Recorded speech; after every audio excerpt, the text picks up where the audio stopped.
I think this is working now. Although I'm not really sure. Let's take a look at the Twitter. Is the Twitter working? We are live, ladies and gents. All right, let me get the Discord over here.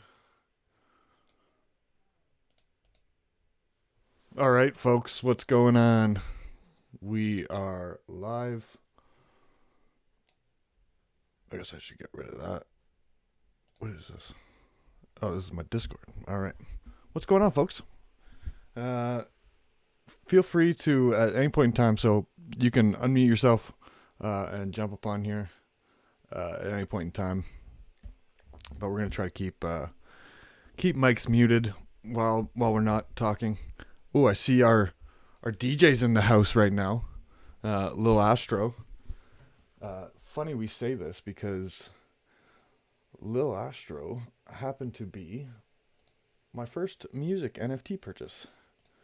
Let's go take a look at my OpenSea here. Let me find it. I bought 2 beats off of Lil Astro. I got one called Psilocybin, which, I mean, it just hit as soon as I read the name. Beat matches perfectly with the track title. Although I don't know where it is. Oh, there it is. Here is our Psilocybin beat.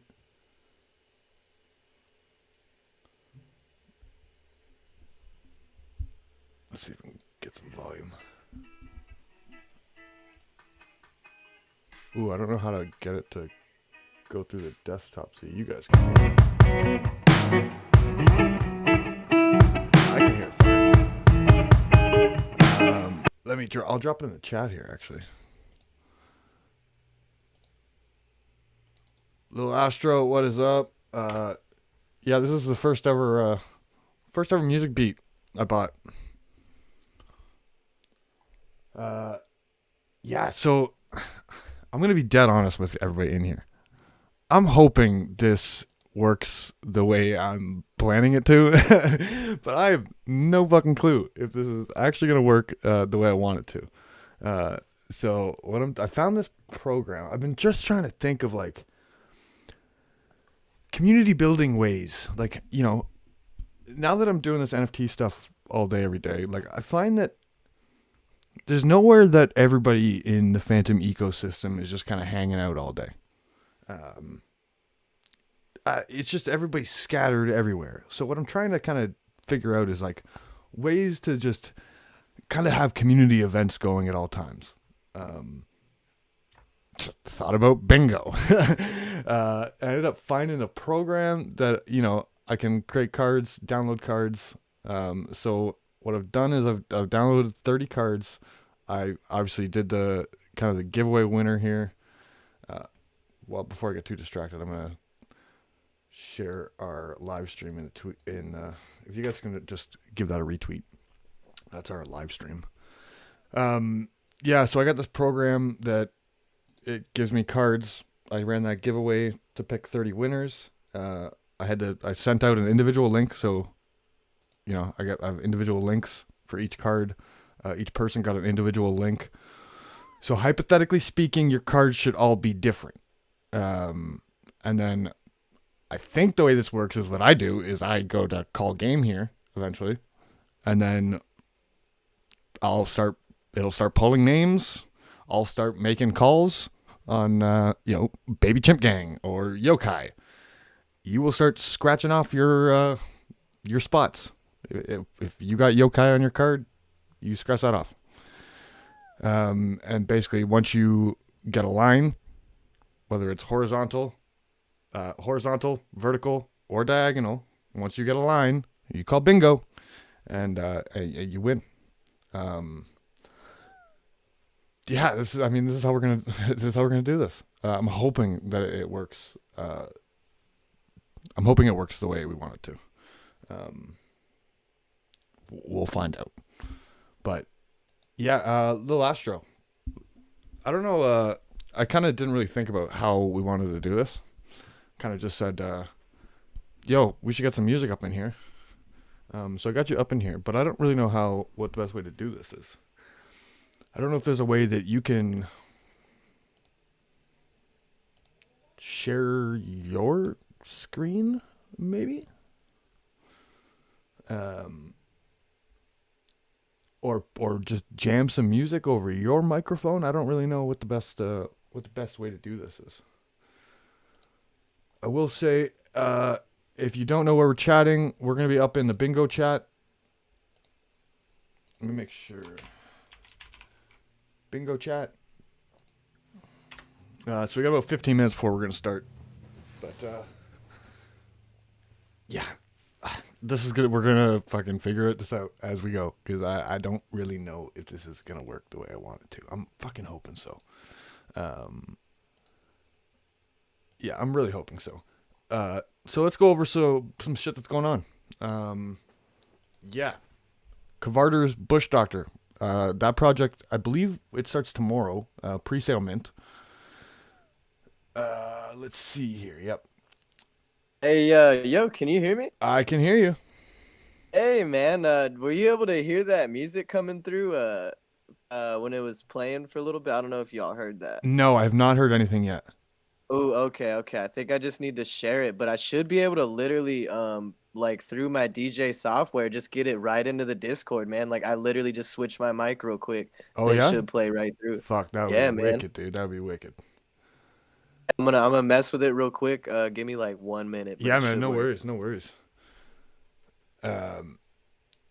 Okay, so I gotta say, well, we got Lil Astro in here. Man's got a fucking cool little project going on. So first, before I get too fucking distracted here, Bush Doctor Cavarders. That mint starts tomorrow. Um. So this is gonna be yeah, tight supply, 500 pieces, 25 FTM each. Yeah, so we're gonna do pre-sale. So this will be for holders of all four Potlucks projects. If you hold a Cavarders or Bush Doctor piece, if you go to tofunft.com, you should actually have already been airdropped a Bush Cavarders piece.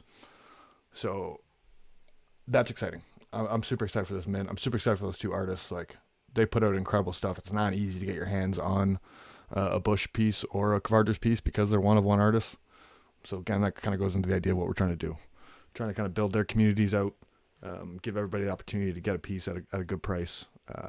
Because yeah, I mean, I got a couple Bush pieces, but I haven't been able to get my hands on a Cavarder piece yet. So super excited. All right, back to Lil Astro, our house DJ here. Yeah, man's got a cool project called Stem Bits. Oh, I'm saying that right? Yeah. Um, yeah, so I'm gonna drop that link in here. Dude, we're trying to figure out this whole music NFT thing. With Potluck Live. So to give everybody a little background here, we're on Fantom. Lil Astro, you fuck around on Polygon and Ethereum. I'm not sure if you're touching around on other chains or not yet, but Yeah, man, I want to get into other ones. I've branched over to Tezos so far, but I've been looking at Phantom, man. That's a cool looking one. yeah, well, Tezos is it's something that I've been looking at because they got some crazy art over there. For me, yeah, Phantom's just a killer blockchain. Like, our DeFi is just incredible. So to see the kind of amazing NFT projects pop up on it as well is just super bullish. Everybody kind of in the Fantom ecosystem, we all see it as a top 5 blockchain. So we're just kind of on this ride until the rest of the world realizes that it's a top 5 blockchain.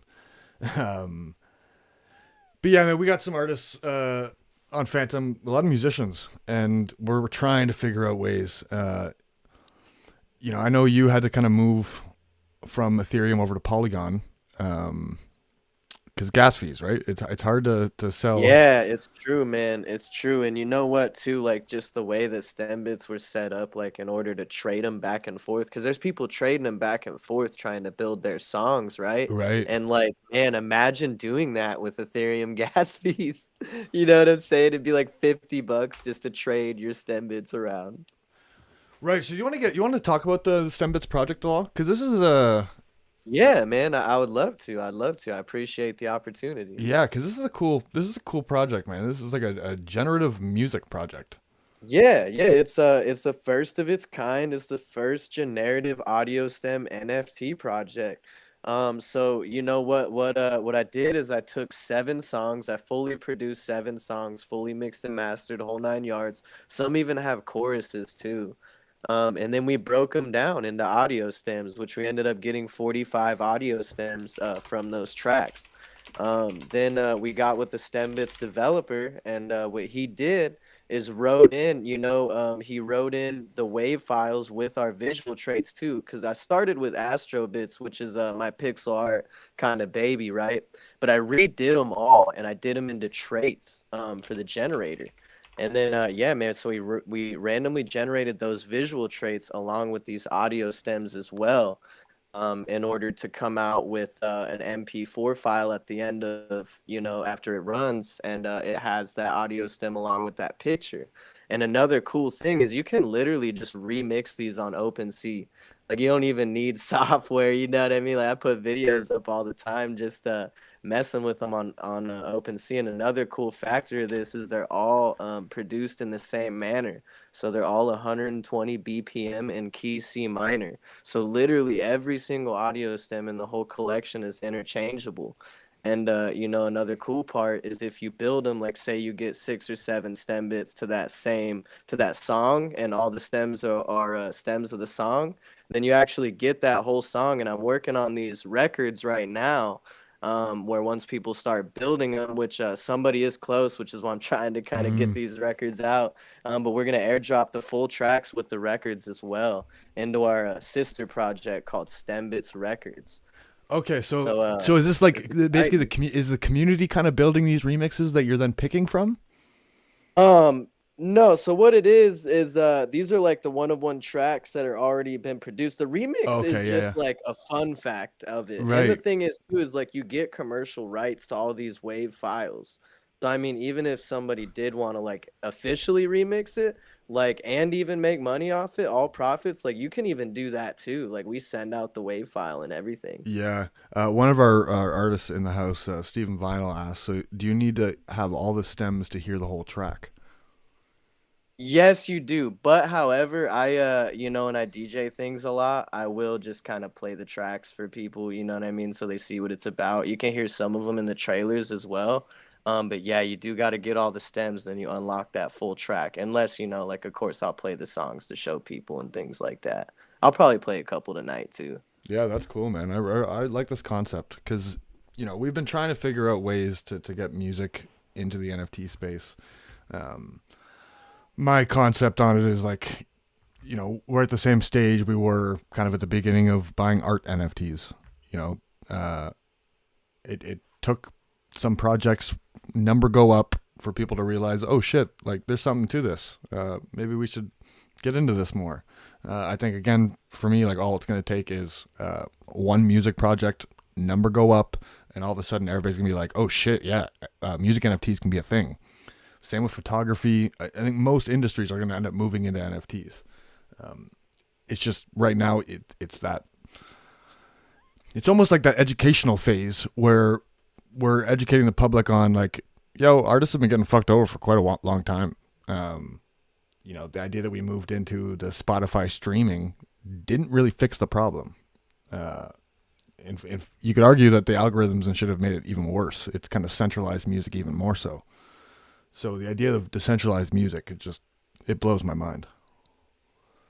Oh, it's true, man. You know what? Like the record labels and people like that have just ran the music industry, and a lot of these artists, they get used up. They don't really even make like hardly anything off their music, And here's the other things too is they tie your hands. So like, a lot of these bigger artists, like they would love to move into NFTs, like they would just absolutely love to, but a lot of them can't. So it's up to like, like independent artists to kind of figure out how to build this up and almost build something for our future so artists aren't getting used like that anymore because it's extremely sad, man. And you see, like you'll see them flaunting that lifestyle and things like that, but it's all fake. Like none of that's real. These people are literally just being worked to death like industry slaves, and it's terrible. And I think NFTs are really gonna change that.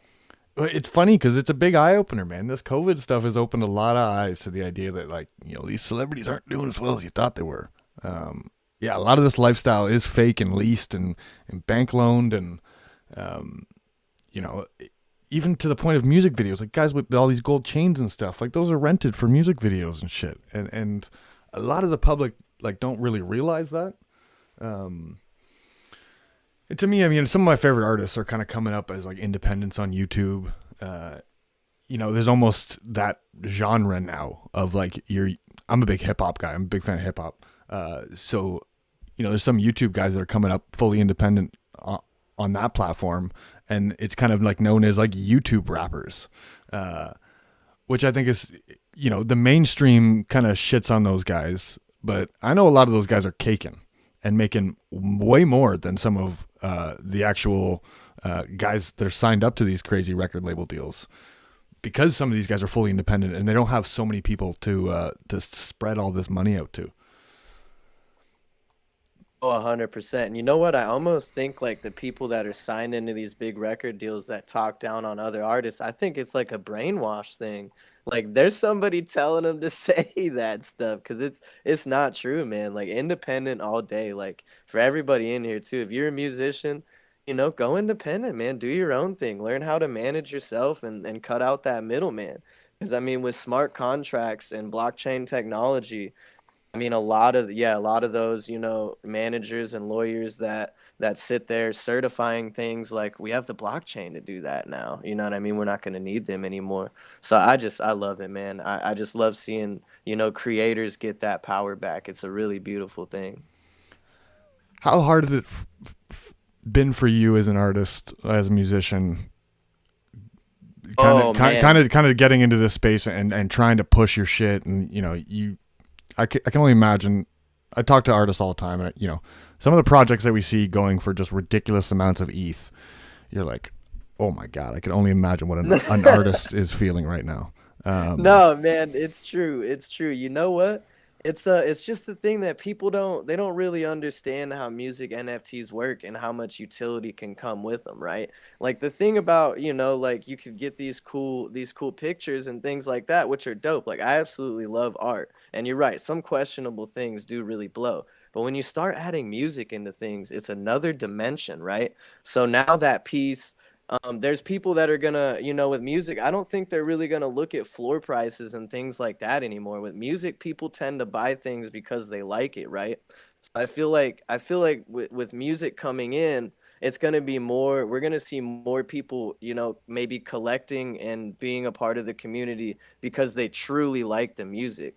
At least that's what I've seen with stem bits too. Like some of these secondary sales that go down, it's literally people just buying them because they like it. Like they don't care, what the price is or what the floor is going to be or what even's going to happen with them. They literally just, like the music and want to incorporate that music into something else as well.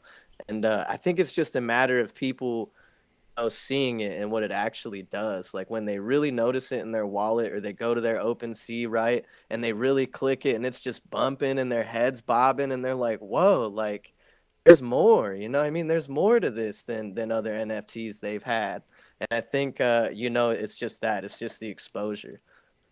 So once it gets more exposed and more talk, which it is, like literally, Yep. man, back when I started, it was not at the level it is now. Now it's just growing and growing, and I'm sure you've seen it too. Like it's coming full force. So it's just, just time and exposure, I'd say. No, I think you're absolutely right. And it's cool, like all the cool new ways people are trying to figure out how to incorporate music. Is it going to be exclusivity? Like Tory Lanez had that project where I guess if you bought the NFT, you kind of got like exclusive access to kind of like live recording sessions or live chats with him and shit like that. Uh, yeah, I think the ability for artists to tap into their communities through NFT is going to be just insane. There's that concept that you only need like 100 like rabid fans to be able to sustain like a lifestyle. This kind of It's empowers true. that. it really does empower the individual creators to have these very small communities that, all just kind of work off each other. And yeah, I'm so bullish on the future of content creation in all aspects. I think every industry is going to change. TV and TV and film studios. I think that stuff is going to change the way that they kind of create ideas on their own. I think there's a future where a lot of TV studios end up trying to tap into NFT communities, where it's like, hey, we want to do some kind of partnership with this NFT project because we want to immediately have 10,000 members that are going to be watching our TV show right away. 10,000 people on the ground. They're going to be marketing to all their friends and family because their characters in the TV show, or they're making like a 1% royalty off the TV show. You get into the idea of clubs. I see a future of clubs, in these big party cities having exclusive nights where, maybe it's 50% off drinks if you own one of these 100 NFT collections. I can definitely, I see a lot of enterprise trying to, as a marketing technique, tap NFT communities. But let's get into some bingo, folks. So the way this is going to work is everybody that got a bingo card. Actually, before I go too far, Pepetero, if you don't mind shutting your screen share down. I can only have two things going at the same time. Yeah, perfect. Thanks. So I'm gonna get mine going here. Yeah, we should have enough space. So I know if I have more than 2 videos going, it locks it to only 25 people in the room. But yeah, so everybody's got a bingo card that won a bingo card. So what you're gonna do is you're gonna click your link that I sent everybody. You're gonna access your bingo card, and then what I'm gonna do is go to this game manager thing. Okay. So we're going to learn how to do this as we go here. So there are 3 different call sequences to choose from. Each call sequence will pick out your bingo words in a different order. If you need more than 3 games, choose them. Okay. Call sequence 1. Oh, what the fuck? Verify a bingo card? I don't know what that means. All right. So let's start with call number 1 is Potluck Labs. So wherever Potluck Labs is on your bingo card, you're going to have to scratch that off. All right? So call number 1 is Potluck Labs.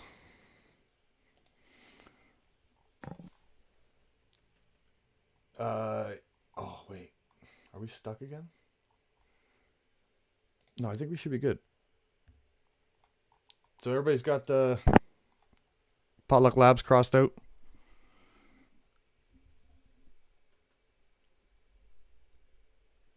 No center for free, Rhino. No center for free. Okay, so call number 1, Potluck Labs. Let's get into the next call. Our call number 2 is 8-bit. 8-bit nostalgia. So this is one of our Little Astro 8-bit nostalgia is one of our 2D metaverses. It's actually gonna be sick. There's some of our artists are actually providing soundtracks for these pieces of land. A lot of protocols have kind of bought the bits of land and are setting up builds on it. So there's a lot of music in the background that's gonna be provided by different Fantom artists. Oh man, that is so cool. If you want to get some tunes going in the background here, feel free to. Yeah, I was gonna ask about that. Yeah, I got you. And let me know too, like how it's sounding, so I can adjust it. Yeah. Everybody in the chat, feel free to let Astro know how the sound goes. All right, so we got Potluck Labs was call number 1. 8-bit nostalgia was call number 2. Call number 3 is going to be the Mingos. Ooh, I like this already.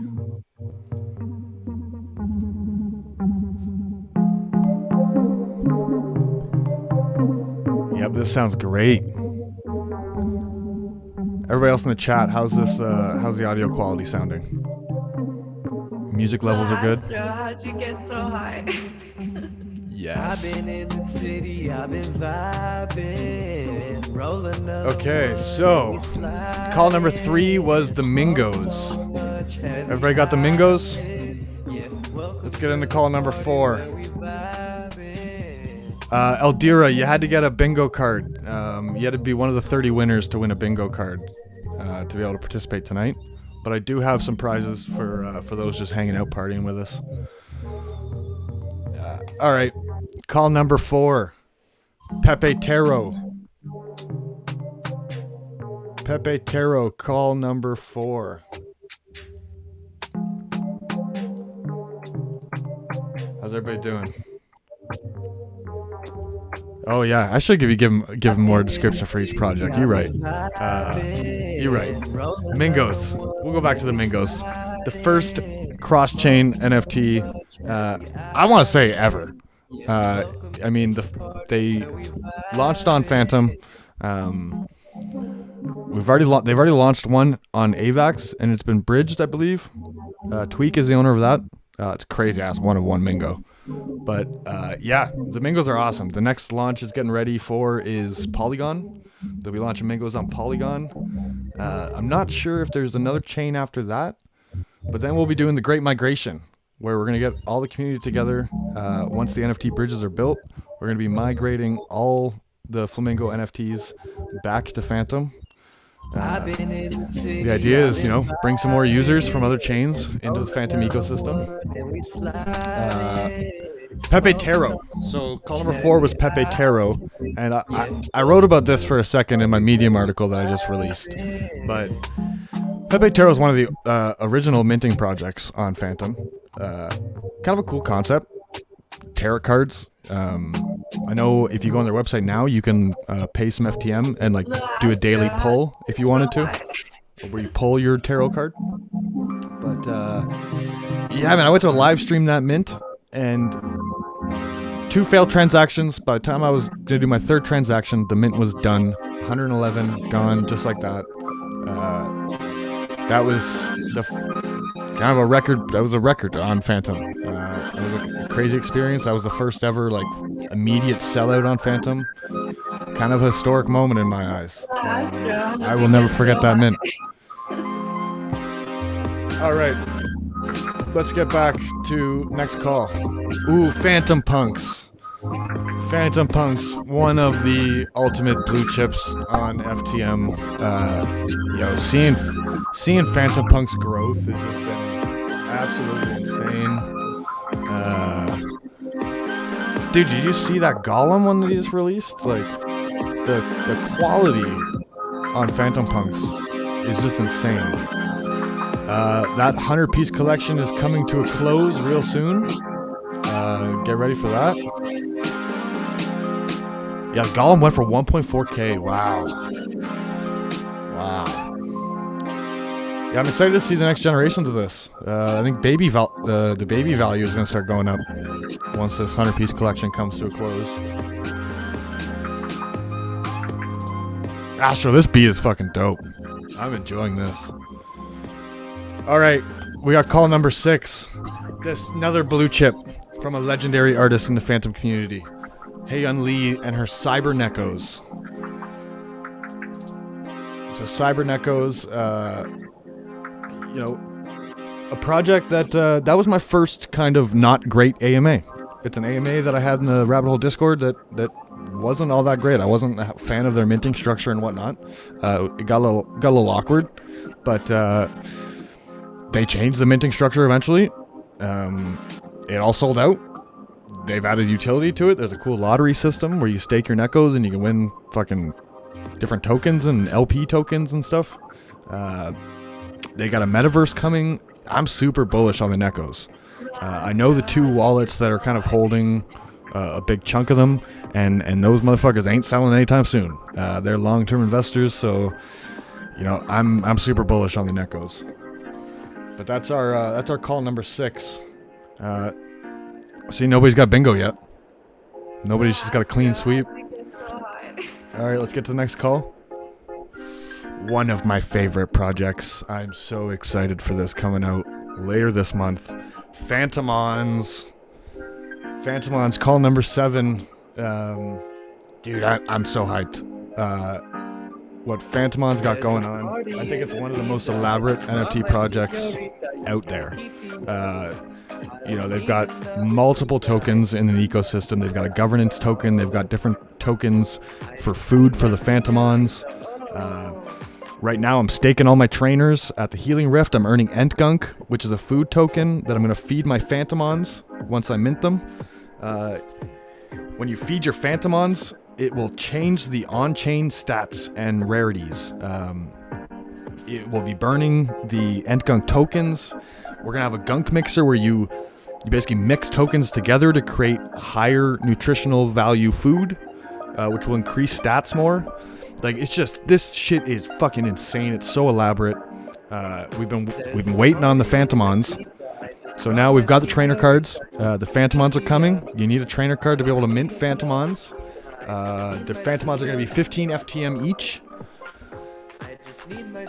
I'm super excited, man. I can't wait. Go get your Fantomon trainers. Again, this is all Gen 1, so they're just going to continue to build generations to continue to bring more users into the game. GameFi is all about a user base, so they're going to continue to bring users in. Gen 1 in every other card game out there, if a game does well, the Gen 1s typically do well in the end. So I'm super excited about it all. And then you add the AR metaverse potentials to this. The idea that we could be putting on a VR headset in some fucking crazy Fantomon stadium, dueling it out, fucking fire flying around us. Like, that shit's so exciting to me. All right, so that was call number 7, Fantomons. I still don't see a bingo yet. All right, next call. We got Zombie Society. Super bullish on Zombie Society. Hex is one of the best artists in the space. You are going to be blown away at the zombies for Creatures of the Cave 2. Crazy. Again, the zombies actually just closed their minter recently, so there's no more minting of zombies. Zombie holders got airdrops of bit zombies. The bit zombies are fucking killer, and they were selling for like 50, 60 FTM. They're a much smaller supply. I think as Hex just continues to build his brand and build his name, Zombie Society is his first project. That's his baby. I can only see them doing real well. CZ Champ, let me go through the calls quickly. You're at Pepetero, so let me just run through the calls quick. So call number 1 was Potluck Labs. Call number 2, 8-Bit Nostalgia. Call number 3, The Mingos. Call number 4, Pepetero. Call number 5, Phantom Punks. Number 6, Cybernecos. Number 7, Fantomons. And we got number 8, Zombie Society. And now we got call number 9, Yokai. Yokai Chain. So Yokai, another fucking really cool project. A project that you could be minting right now. Let's go take a look. So Yokai Chain is, this is going to be the first project on Fantom where everything is fully on chain. The images and everything fully on chain. I'm bullish as hell on them. I like the art.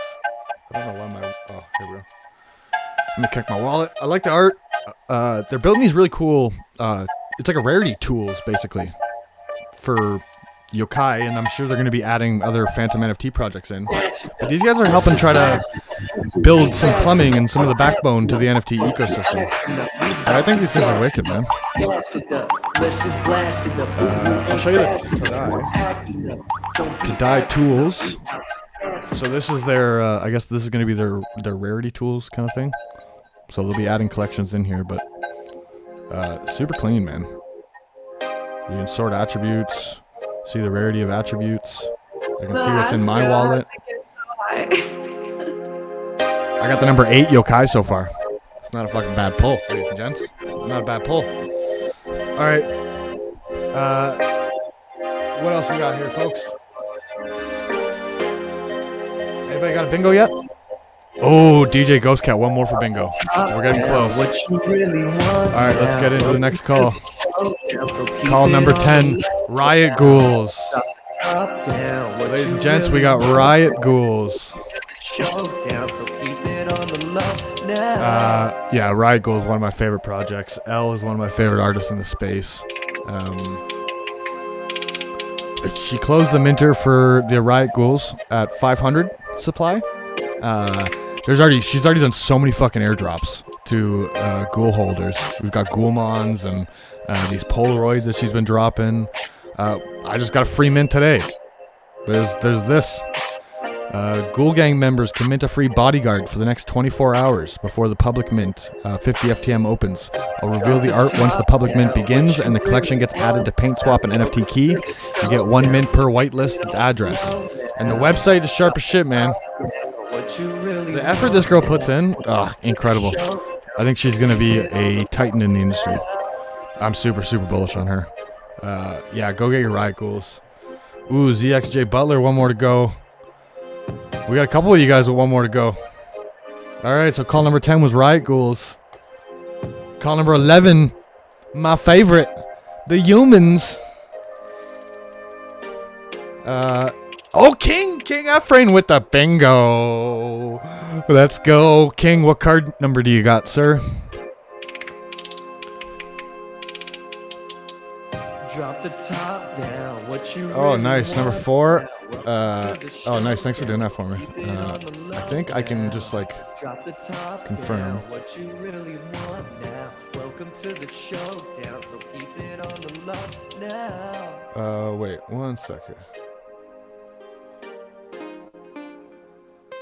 Wait, which bingo did you get? Yeah, you motherfucker. I was about to say. False alarm, ladies and gents. False alarm. False Yo, alarm. that's my bad. I put Song Society for Zombie Society. No, it's all good. It's all good, brother. Okay, still got one more left. All right, we got a couple of you guys. One more. There's no other bingo calls. No other bingo calls. All right, let's go. Number 12, the devilish ones. Zivanarka. I think everybody knows. This is a blue chip. It is not easy to get your fucking hands on a devilish one. Zivanarka, one of the best artists in the space. Working with Zona. Zona's been helping out with the lore and the roadmap, and dude, these are crazy. I need that bucket hat so bad. You see that devilish one's bucket hat, man? It's like my Uma bucket hat. I need it. Go take a look at that. Yeah, these devilish ones are crazy. Again, it's only gonna be a collection of 100. Oh, Eleanor. Eleanor, we got a bingo. Eleanor, what card number do you got?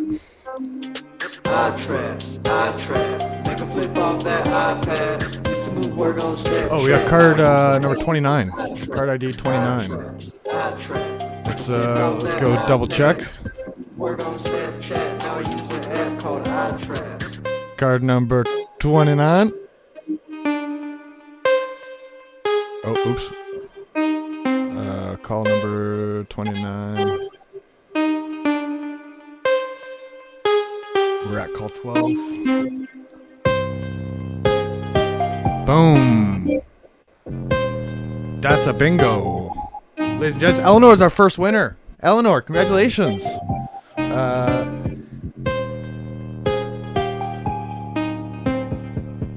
What we got going on here? So we got congratulations. All right. Yo. These things are so exclusive. I just found out about them. 3 winners. 3 bingo winners. All right. Who we got? Card 5, 7, and 29, Rhino says. All right. So 29's a winner. We're saying 5.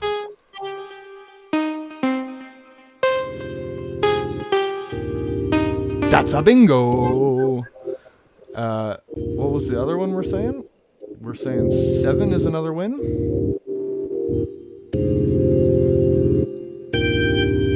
Boom. Oh, there's a bingo. Yep, nice. Fucking 8. All right. Lil Astro, Okay. how'd So we you got get three. so We high? got 3 winners. All right. So I'm gonna. Who's our 3 winners for this one? Card 5, 7, and 29. Just gonna write my little notebook down. Okay. So.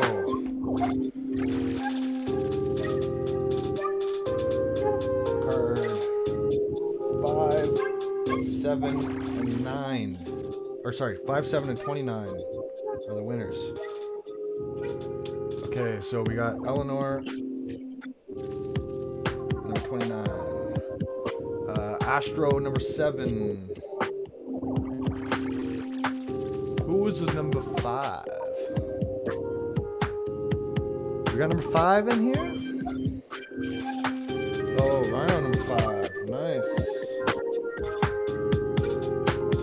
Okay, so my first 3 winners, you guys are all going to get Phantom Boy Visionary Boys. Congratulations. Fantom Boy Visionary Boys.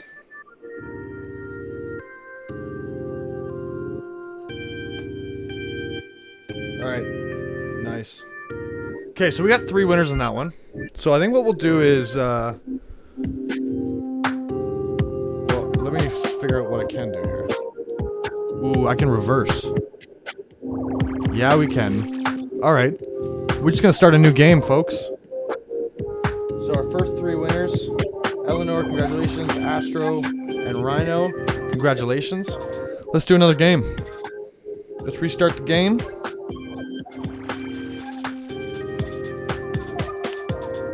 Dude, Astro, these beats are fucking awesome. I'm really enjoying these. Alright. Yep. Reset your cards. We're gonna use same cards. We're gonna just fucking do her again. Alright. Let me make sure it's not gonna do the same calls. Lil Astro, how'd you Oh, it get is just so gonna do the same high? calls. Alright, let's go to call sequence number 2. Alright. Ladies and gents, the first call for game number 2. Yokai. Yokai chain. All the pain, I can't take it anymore. All the people that I lost in my Poison Elf, I'm gonna be doing these a bunch, man. I'm already having a lot of fun doing this. It is kind of running how I would like it to. So I do want to do these more often. Ideally, I think tomorrow is gonna end up being. I'm trying to figure out a way to do blackjack. I know, Pepetero. I didn't think bingo this beef was fun, right? Yeah, man. And again, you guys feel free to unmute yourself, jump on stage. This can be a conversation. This doesn't have to be just me fucking yelling at everybody. Get so high. All right, so we got call 1, Yokai. All right, let's get into the next call. Pepetero. Call number 2 is Pepetero. Again, man. Edition 0, like, good fucking luck getting your hands on Edition 0. And if you can, get it sooner than later. I just think they're always going to have a historical prevalence. I've only got 1. I know they're not easy to get your hands on. Pepetero Edition 1 kind of helped grow the community. I imagine they're going to continue to grow the community, grow the tarot decks. Eventually, I'd like to see some shit where we're staking cards, and maybe you can pay a 1 FTM fee or maybe a 2 FTM fee to pull a tarot card, and then whoever's card that they staked gets pulled, maybe gets that reward. There's a lot of cool shit I can imagine with the whole tarot thing. So. Yeah, I'm looking forward to what they can come up with. All right, so call number 1. Oh, go ahead. Ooh, I don't know who's up in here. Oh, DJ Ghost Cat, what's up? I do all of this? Well, yeah, since you see All right, so Yokai, Pepetero, next call, Potluck Labs. The Potluck Labs. I don't know if you guys seen our new mind map that we made up. I should probably try to find that. Whatever. Why? Because I don't want this. Let's see here. Either. Sorry that I something's up. Let me make the pasta. All right, so here's our mind map. Copy this link. Put her in the bingo chat. And it was like, oh, I guess you got it. You fucking got yourself. All right, yeah. So here's our mind map for Potluck Labs. There's a lot of shit going on. So if you kind of take a look at this, the locks are kind of all secret airdrops. The idea is we're trying to kind of grow our own little metaverse, right? You know, everybody's got their own. So there's a concept to you can release a massive collection of 10,000 and try to grow a community that way, or like we could have a bunch of different projects under our banner that all interoperate together at some point. That's kind of our idea. You know, you don't need to be one of the 10,000 Bored Ape holders. It could be a rat. If rats are your thing, if bats are your thing, if pigs are your thing, if scary creatures are it, you know, even humans is coming under the Potluck banner. So, yeah, I mean, it's all gonna kind of operate together eventually. It takes time for this shit to get built. The tech, the plumbing, all of it. The whole concept of me being in this NFT space is kind of moving and shaking and learning and innovating at the same time. So we're just going to continue to be doing research and try to bring as much cool shit to Potluck Labs and these projects as possible. Yeah, man, I'm looking forward to it. And on that topic of innovating, Mouse Pack, Rhino's in the house, and man, bullish on the Mouse Pack. Y'all need to pay attention to what is going on over there. There's some innovative shit happening. Mouse has got one of the best developers in the space, Double Sharp. Got some crazy ass contract going on for the mouses. I was reading some that you're gonna be able to like basically put tokens into the mouse, and you trade a mouse, it'll have a whole bunch of shit attached to it. Yeah, your mouse is really getting to the idea that NFTs are just gonna be this vehicle, that so much more can be packaged into it. And the NFT is just the vehicle you're trading around. But let's get back to the bingo. So call number 3, Potluck Labs. Call number 4, the Fantom Bunches. This is one of my favorite projects, art-wise, to be honest. Gen 2, I believe, just finished minting yesterday, the day before. Yeah, I'm a big fan of them. I didn't mint any Gen 2, but I did get some Gen 1. I mean, I'm a big fan of the Gen 1s. Big fan of the Gen 2s too, but yeah, so they did sell out. There was a bunch of handmaids mixed into the mint, which I really like. I know they had a bit of a problem with the original launch with supply and pricing, but hey, we all learn, we all figure this shit out. Again, it's kind of cool part about the NFT space is you can kind of move and make adjustments as needed. Those are the kind of teams that I'm bullish on. The ones that do move and adjust when needed.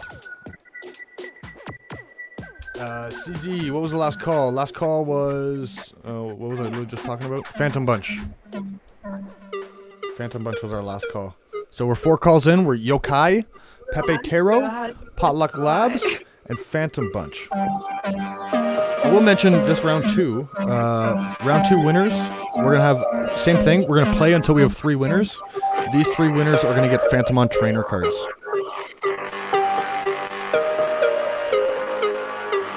Alright, so call number 4 was Fantom Bunch. Let's go next call. We back to the Mingos.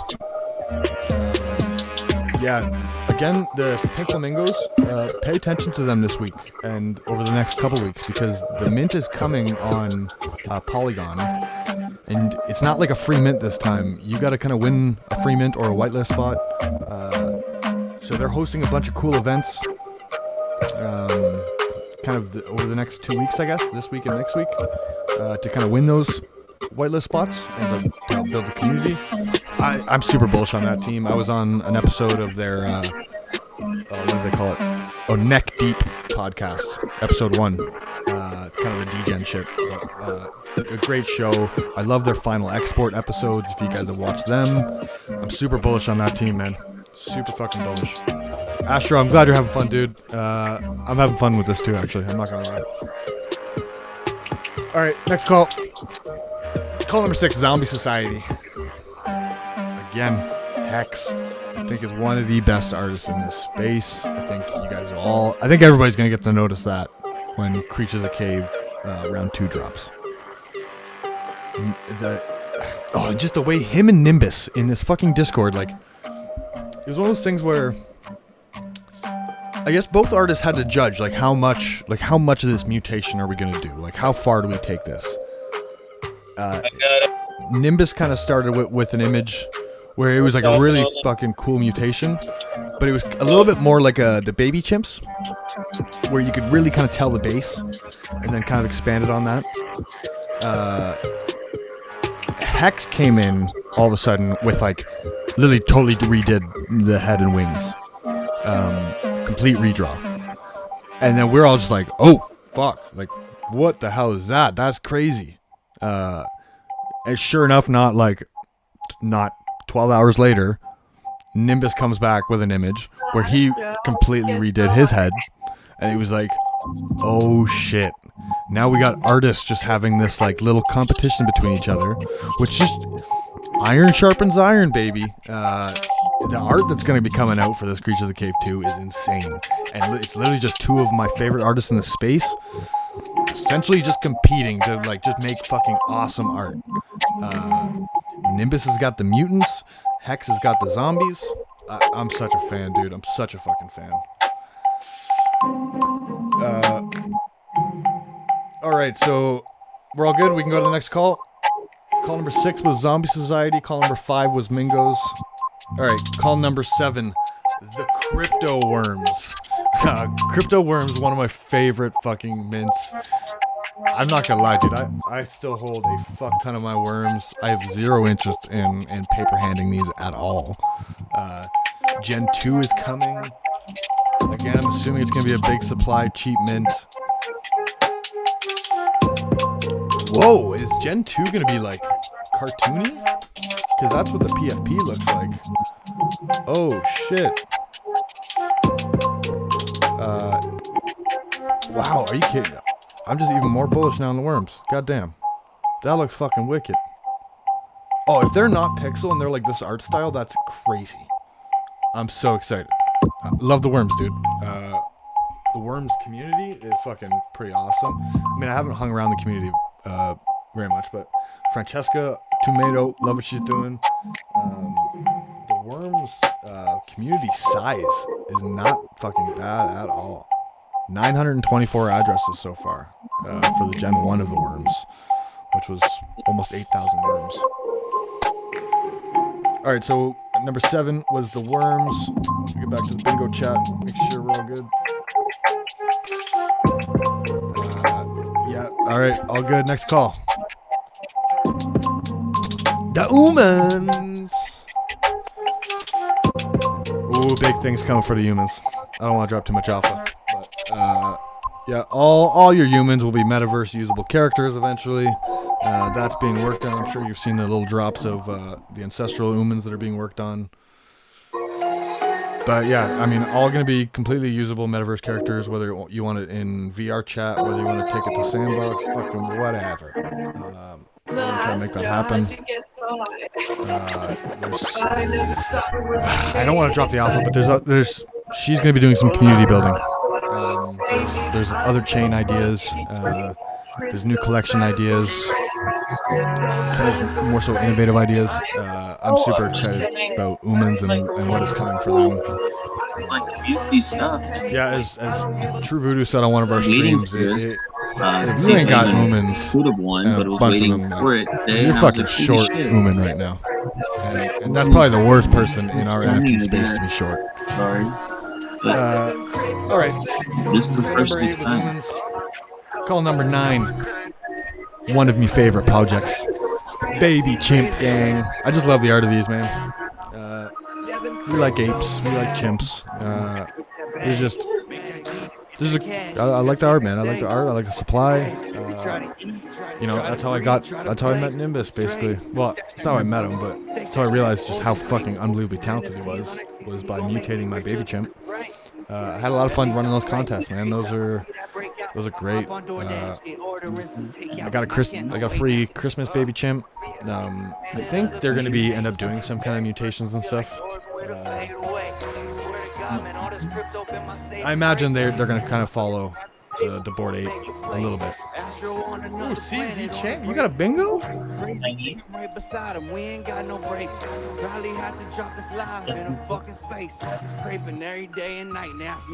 Yeah, I wish I was listening to the lyrics of this song more. This is a crypto track? Thought I caught some like Twitter Spaces lyrics in there and stuff. All right, CZ champ, let's see your card. What card you got, bro? Card number 2. All right. Let's go make sure you're not lying.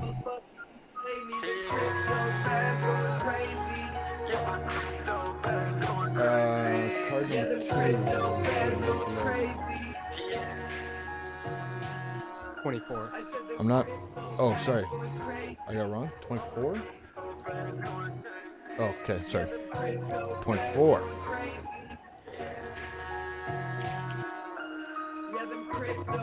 Boom. Nice. It's a big win. You won before the baby chimps, but at least you noticed you won. So we got our first bingo. Okay, who we got here? We got CZ Champ. CZ Champ with the bingo.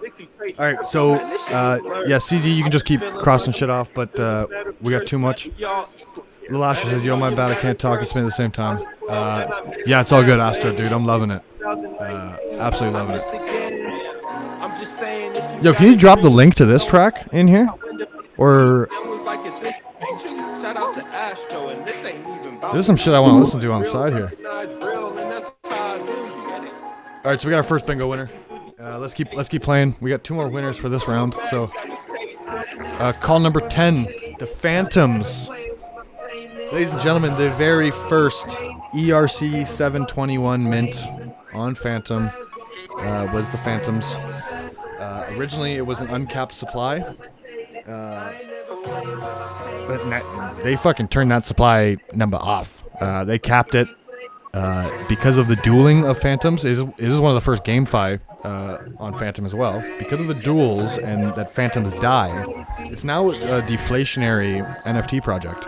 So as Fantoms die off, they're only going to get more scarce. And it's the fucking first NFT ERC 721 on Fantom. So like it's the first, which is like super historic, obviously. Yeah, and they're getting burned off. I just think that's wild. Super bullish on the Fantoms, to say the least. Oh, bingo! Sammy D's nuts. Oh, we got a couple bingos. So we got card 10 with a bingo and card 11 with a bingo. All right, let's go take a look. Card 10. Is the chance of I'm not seeing the bingo on card. I'm not seeing the bingo on card 10. Am I looking at that wrong?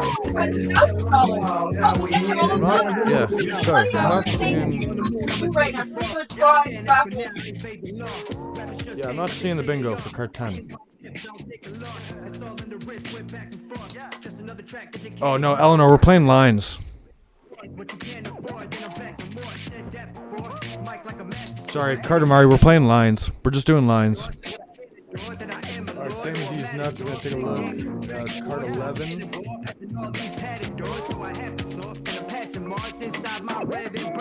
That's a bingo! Nice. Vertical. Alright. So who was that? Number 11. Sammy D's nuts. Nice, congratulations. Alright. Alright, so we got one more winner to call. So this will be the first one. Degener Rabbits. Bingo. Cams. What cards you got, Cams? Card number 13. Let's confirm. That's a bingo.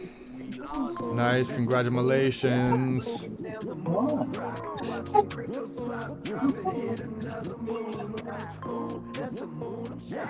Cam 33s.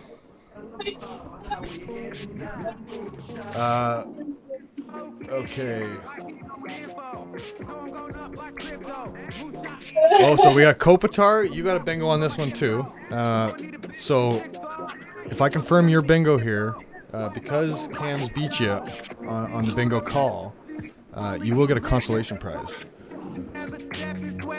But let's take a look. What number you got? Number 6? Oh, I'm breaking my computer right now. Alright, let's go number 6. That's a bingo. Alright, so Kopitar ekes out like a tied win. You're gonna get a consolation prize. Alright. So we got our 3 Fantom winners, CZ Champ, Sammy D's Nuts, and Cam 33s. Kopitar, and you're winning I'm gonna hook you up a crypto worm. Alright.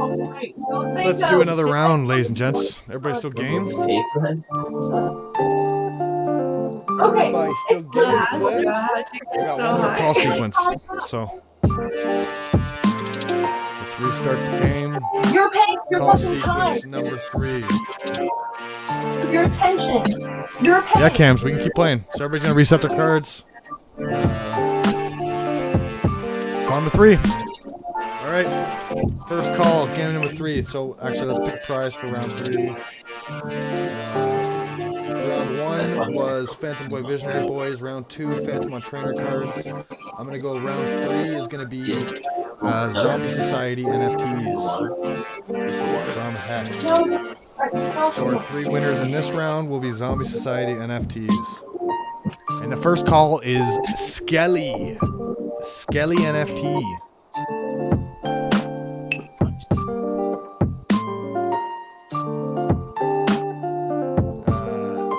Yeah, nice. No middle square, no free middle square. No free middle square. Alright, so first call, Skelly NFT. I like the Skellies. I don't have any Skellies personally. Voodoo's got a bunch of Skellies. He's getting physicals. As soon as I started seeing physicals, he was like, oh shit. I think there's an aspect to GameFi. There's going to be some GameFi coming. There's some tiers to depending on what Skellies you hold. Yeah, it's more elaborate. It's something I need to look into more, to be honest. All kinds of cool different characters. I mean, the pop culture references always just hit, so. Alright, first call, Skelly. Alright, next call, 8-Bit Nostalgia. Again, one of the premier projects on Fantom. Our 2D metaverse world. It's gonna be exciting to kind of fucking play around in that world. It should be coming sooner than later, ladies and gents. We're getting closer. When the Lost Kingdom giveaway. I'm so glad I got 2 of those characters back when they were getting auctioned off for fucking 50 FTM. I'm intrigued to see the next mint and all this stuff. I'm super bullish on that project. Obviously, you're part of that. You're providing a wicked fucking score for that website. It's incredible. Little Astro, how'd you get so high? Alright, let's keep going. So, call number 1, Skelly. Call number 2, 8-Bit. Call number 3, the Scullies. Nice. I'm glad we got to call on the Scullies. This is a funeral project. Funeral, one of my favorite people in the space. So, yeah, honestly, I think you need to go mint Scullies. I don't know how these aren't minted out. It is one of the more expensive mints, but I mean, this has been minting out for quite a while. Not worried about minting out anytime soon. Yeah, at this point, Tinfoil loves all of them. Yeah, I know. Yeah, go check out Scully's, dude. So the Scully's, there's a lot going on with this, so there's a Scully's mint, and then there's the Ghostly's mint. So if you had Scully's, you got to kind of mint some free Ghostly's. Now, Funeral is building a VR gallery. Now, Potluck Labs did a gallery takeover where it was our projects all featured. I've been talking to Funeral about I'm going to be running like little history lessons in the VR gallery during the day and shit. Like, there's some big plans coming. But as that gets built and whatnot, like, your Ghostlies are going to be tickets into some events and some rooms in the gallery. So there's utility coming for kind of all the Farm God DAO NFTs. And like Scully's will, I guess, be able to continuously mint Ghostlies, and those Ghostlies will be the tickets. So basically, if you own Scully's, you're going to be essentially the ticket sellers for the gallery, which is kind of crazy. And then also the curators of the gallery. I know that's part of it as well. Yeah, Steven Vinyl, if they do a DAO fund and try to fund the game. Oh, you're talking about Lost Kingdom. Yeah, that would be fucking nuts. All right, what are we at? We're at call number 3. Next call, the Cyber Neckos. Again, one of Fantom's blue chips. We like the Neckos. One of the highest volume traded NFT projects on Fantom.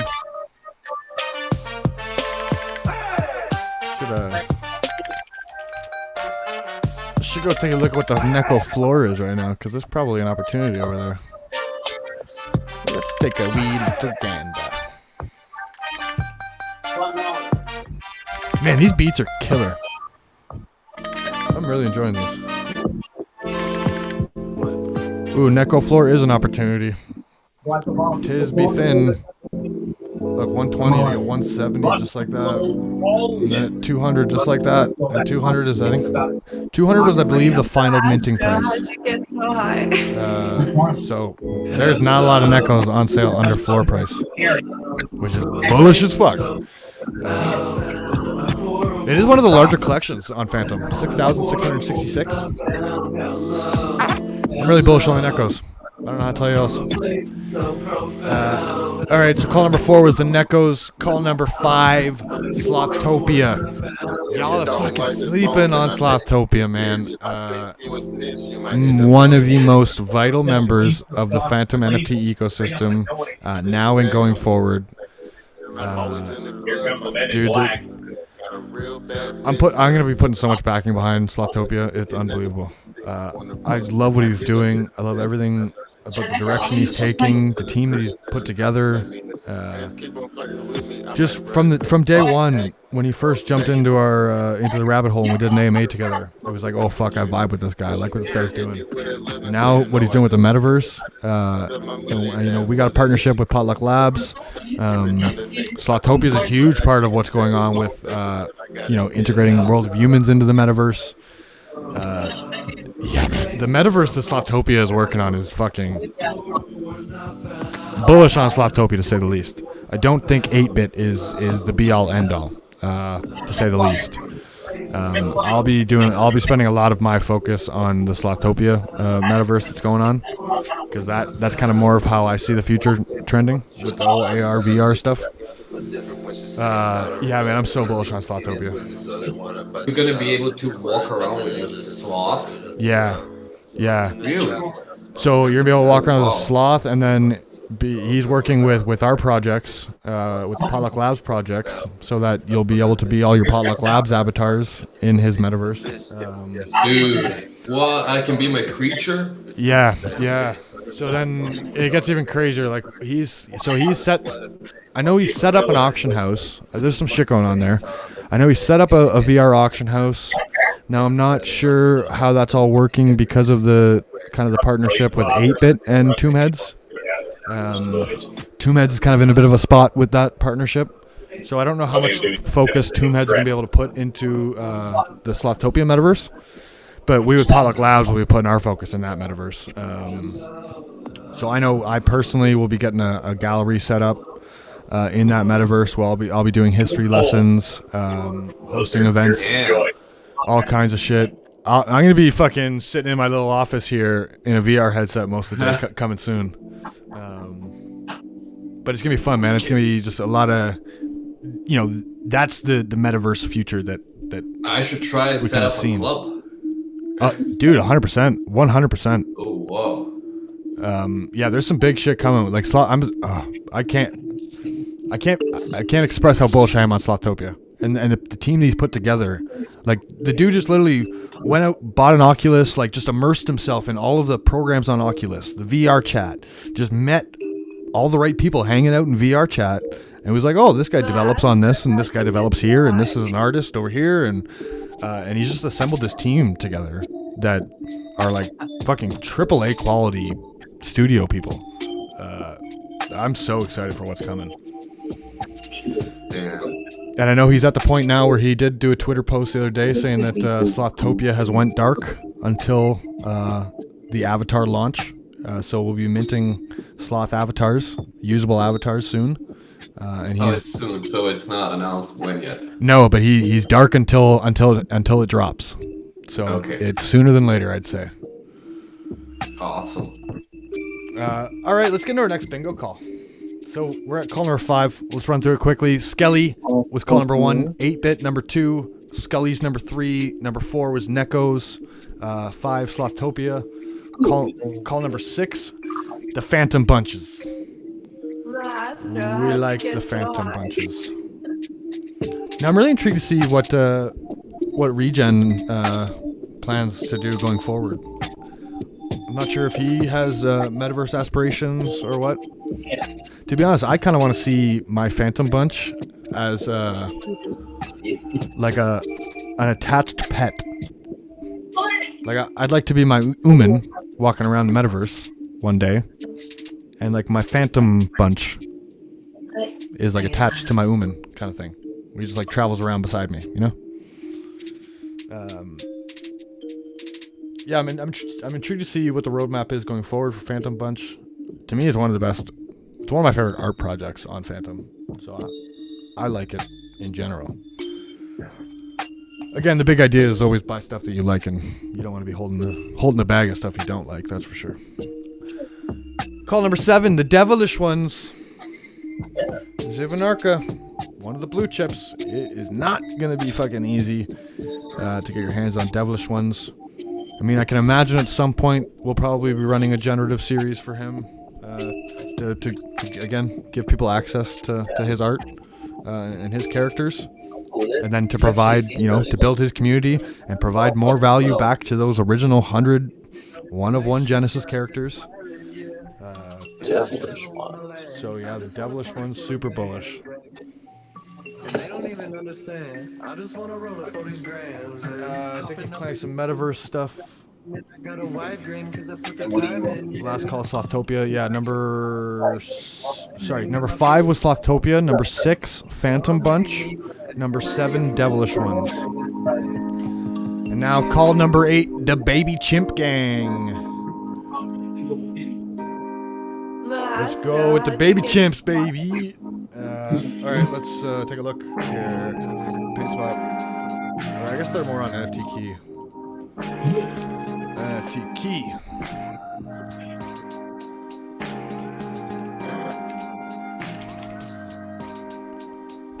We like the Baby Chimp Gang.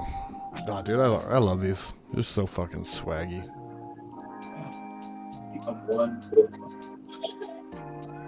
Floor right now is 52 FTM, so it's still above mint, and that's a fucking clean naked one. Wow. Damn. I fucking dig that Baby Chimp on the floor right now. Oh, I like this cowboy too sitting there. I'm a big fan of naked chimps. I don't know what it is.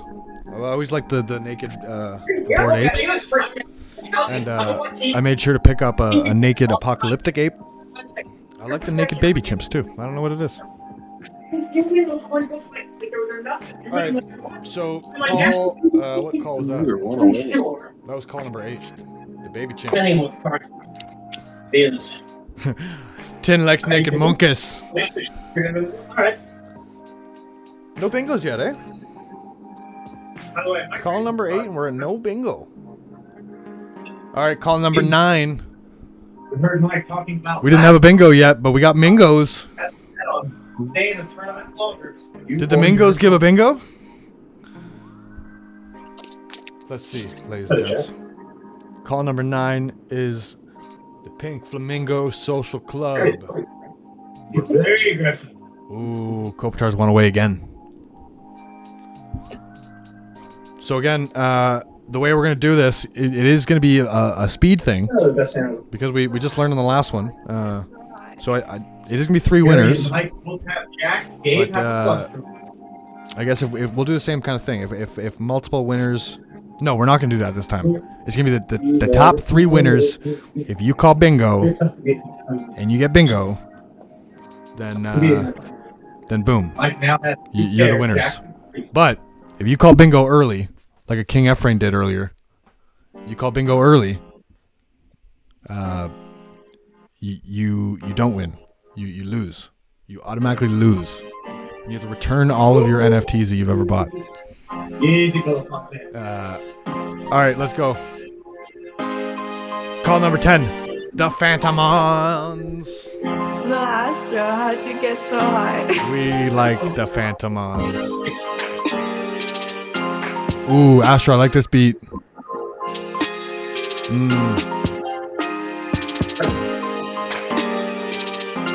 Mike takes it down and shows it off. Alright, call number 10, the Fantomons. Still no bingo yet, eh? Oh my. Oh my. Maybe we're just losing players. You get nothing. You lose. Good day, sir. Oh, that's a good one. Damn, no winner yet, eh? 500 more. All right, call number 11. The Phantoms. We got the Phantoms.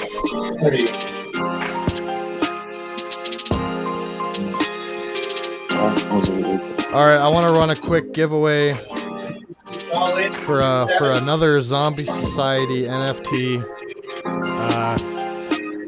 Get into the Tombheads Discord, into job requests, and type bingo. I want to hear bingo in job requests of Tombheads.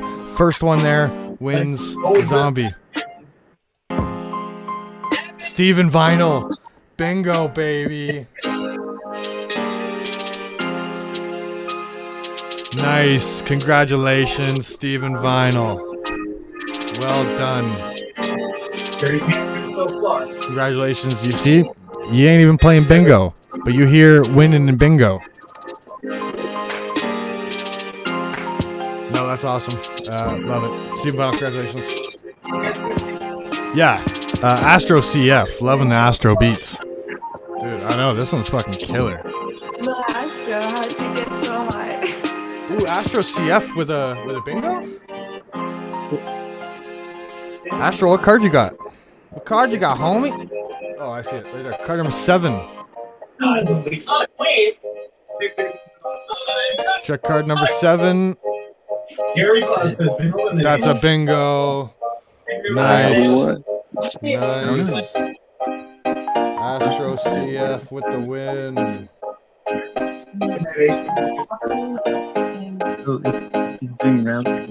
All right. Okay. So we got another one. So again, we've got one winner. So it's gonna be the first 2 people that type bingo. If we got 4 people that pull bingo on this next poll, this is gonna be the first 2 that are confirmed as bingo in the chat. But if you type bingo again, you fucking lose. Call number 12, Potluck Labs. Let's finish off strong here. Victoro bingo. What card you got? I need to see card number so I can confirm. AR Bills with a bingo. All right, so there's our 2 bingos. Let's confirm card numbers. Okay, so he's Victoro, card number 23. Family fun. That's a bingo. We got a vertical. All right, congratulations, Victoro. Great club for Cape And then AR Bills, your card number 18. Call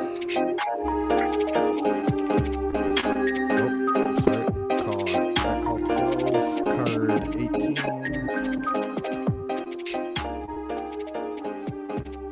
Will has 2 pairs. Ooh, I'm not. Oh, yeah, diagonal bingo. Nice. Ooh, that's our first diagonal bingo of the day, I think. Congratulations. That one almost slipped right by me. AR Bills with the win. Congratulations. All right. Nice. Okay, so let's run through. We can't use tonight's bingo is done, ladies and gents. I have no more sequences that I can pull. I hope everybody had an awesome fucking time. I want to do a couple more giveaways before we call this quits. And I want to just enjoy a little bit of this fucking Astro Beats right now, because this is killer, dude. All right. So, round 1 for the Fantom Boy Visionary Boys, we had Eleanor with the win, Astro with the win, Rhino with the win. Round 2, the Fantom on Trainer cards. We had CZ Champ with a win, Sammy D's Nuts with a win, and Cam 33s with a win. Kopitar, you're picking up Crypto Worms on the extra play there. Round 3, we got Astro CF with the win as a zombie. Couple wins for you, sir. That's not bad. Not a bad day at the office. Victoria with the zombie win. AR Bills with a zombie win. And then Steven Vinyl had the win through the Discord challenge. But all right, we gotta give away a couple more NFTs. I'll give away. I got a couple crypto worms. I'll give away. Yeah, let's give away some humans. No, we got a human giveaway coming soon. I'll probably pick the winner for that one tomorrow. Hang tight, Doyle. We're doing it. I'm gonna have a 10K giveaway coming real fucking soon. My 10K giveaway. I'm gonna have to find that tweet, or if somebody else can find my 10K giveaway tweet and bring that up. It's a doozy. It's gonna involve a galactic gang. There's a few NFTs involved in the 10K giveaway tweet.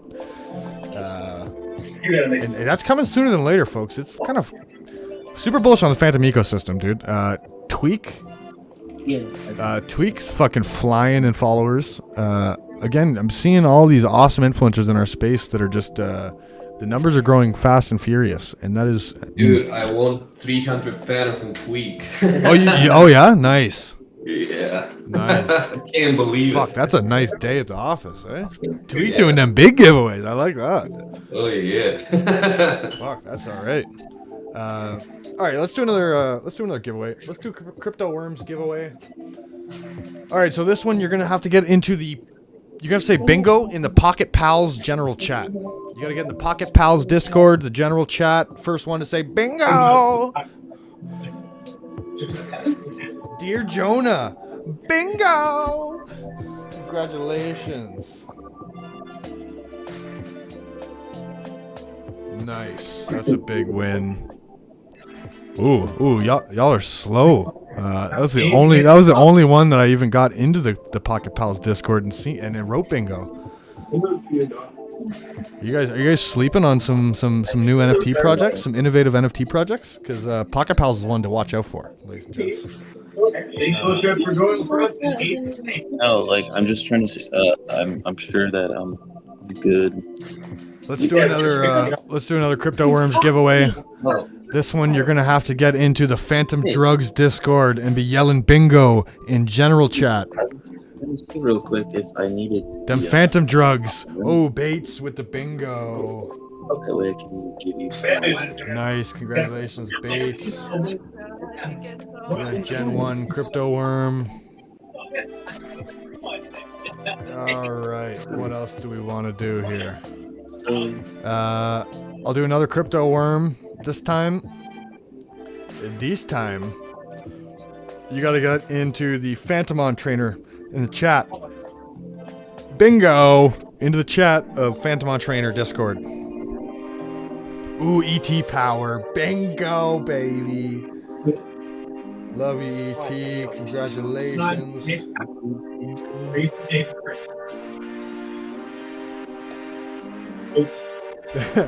Bing, no. All right, this is fun. I like doing this. Let's do it. Let's do a few more. Fuck it. Oh, imagine if I highly recommend spending a minute and going through some alpha in that Fantomon's chat. I'm leading you to Discords for a reason, folks. All right, let's. Ooh, I got a good one. We got another crypto worm to give away. This one. You're gonna have to get into the general chat, imposters general chat, bingo in the imposters general chat.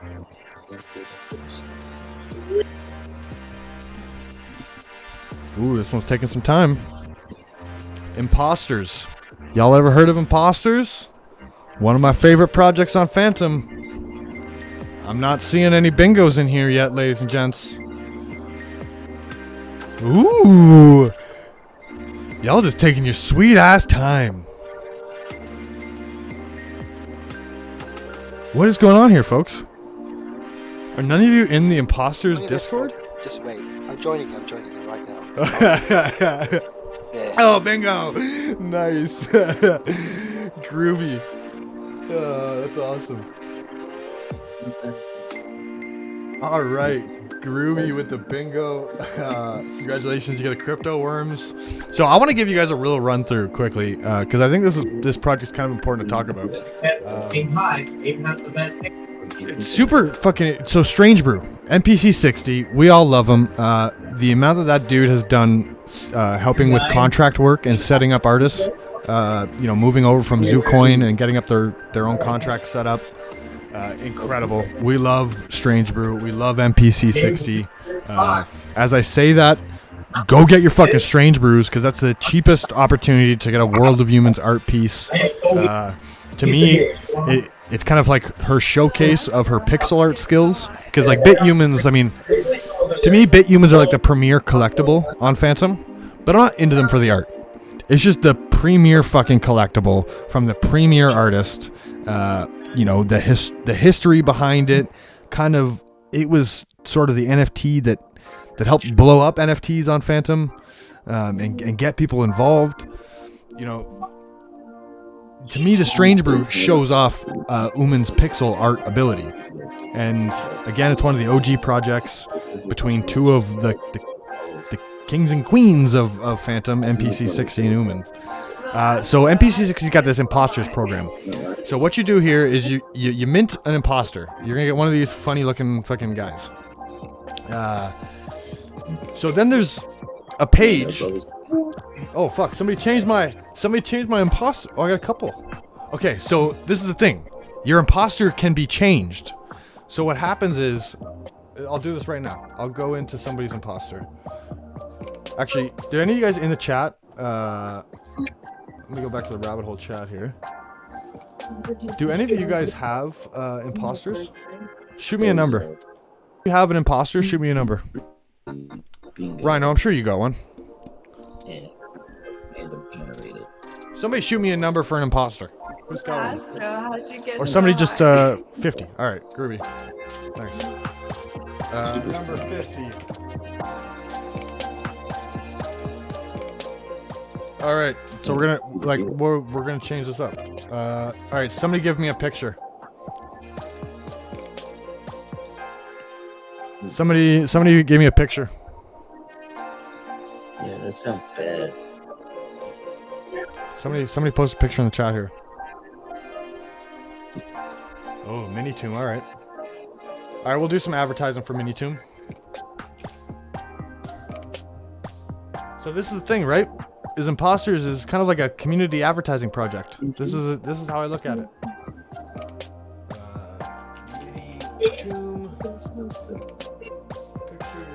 Okay. All right, so let's go back to our imposter here. So we got number 50. Mini tomb. So I'm changing the metadata on this. Somebody owns this NFT, and I just got to change up. Oh, oops, I fucked up. Click the wrong button. Yeah, I just got to fuck with somebody's NFT. I think that's fucking awesome. I'm gonna refresh this. All right, let's replace the NFT.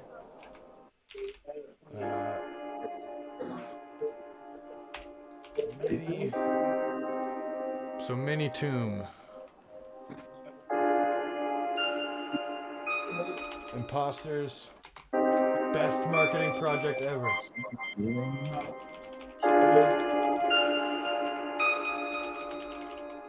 Yeah, so you can literally just change up the metadata. You can change these stats, traits, whatever. And then I'm going to pay a 1 FTM fee to then change that imposter. So, I'll pay my fee. So now I just changed somebody's imposter. So now when you go back to all imposters, once the transaction goes through, like it'll load the most recently changed ones at the top, I guess, or the most recently minted ones.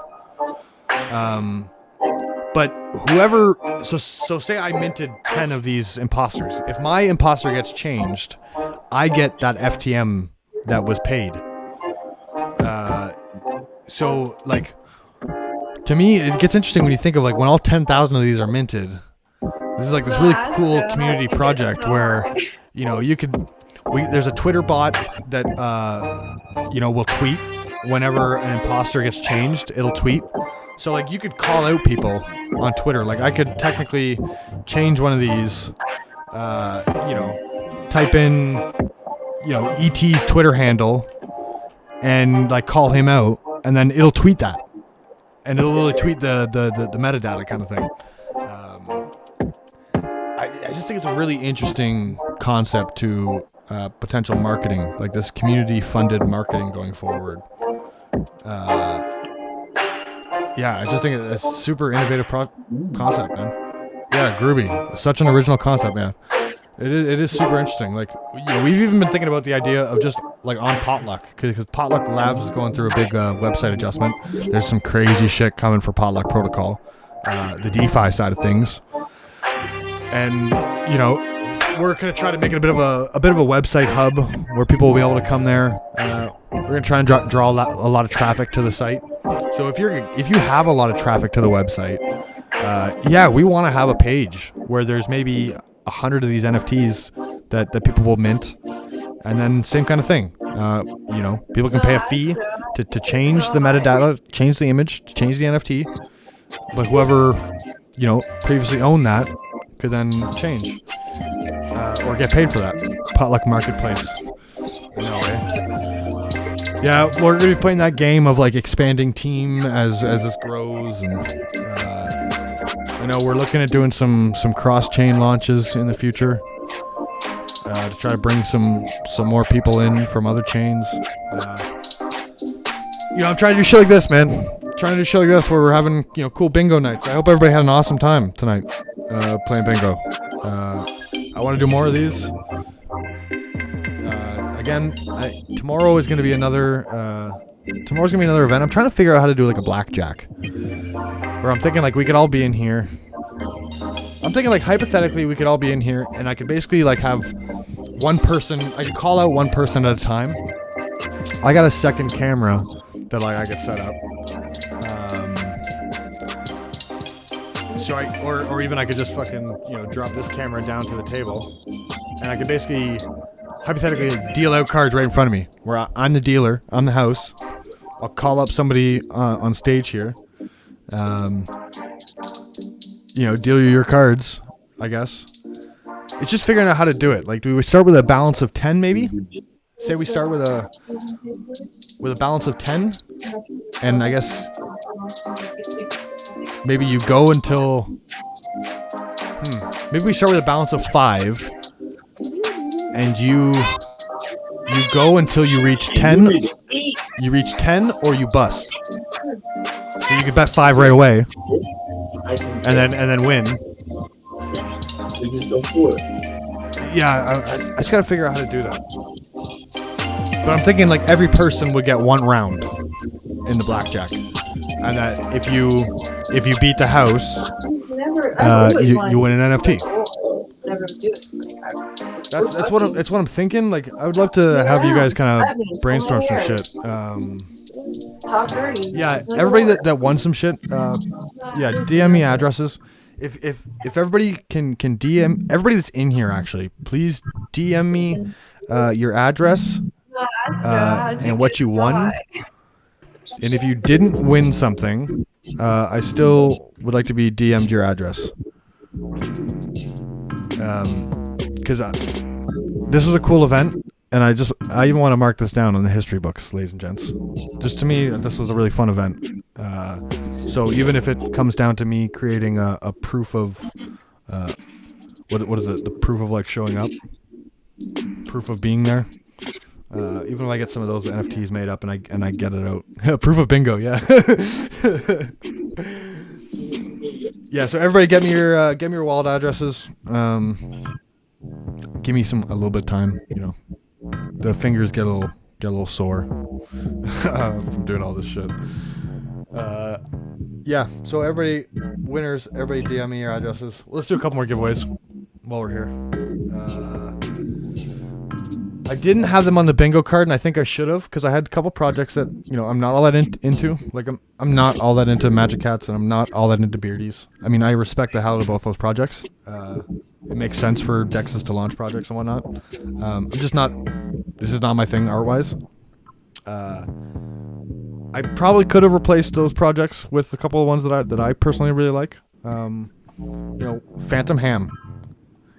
Fantom Ham, get in that Discord. In the good morning, good night, I want to see bingo. Fantom Ham Discord. This is for a crypto worm. Good morning, good night.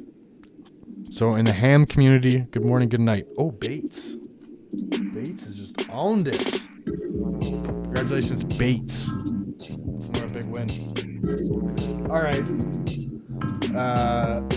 Yeah, so if you guys can help me brainstorm this kind of like blackjack concept, I'm really trying to think of like how I could make this work. What I'm thinking, it's more so the numbers, I guess. I'm thinking we start at 5. Maybe you play till 15. That way you can't win on one hand.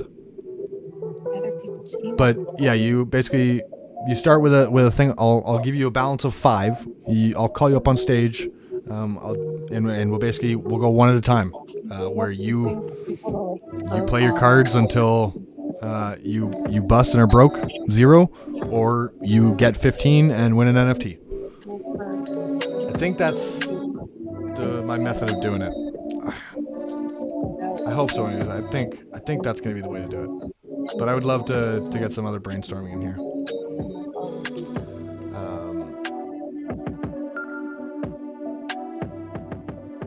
Yeah, CZ chat, when claim Sir prize. Yeah, DM me the address, dude. I'll be sending out prizes later tonight. Yeah.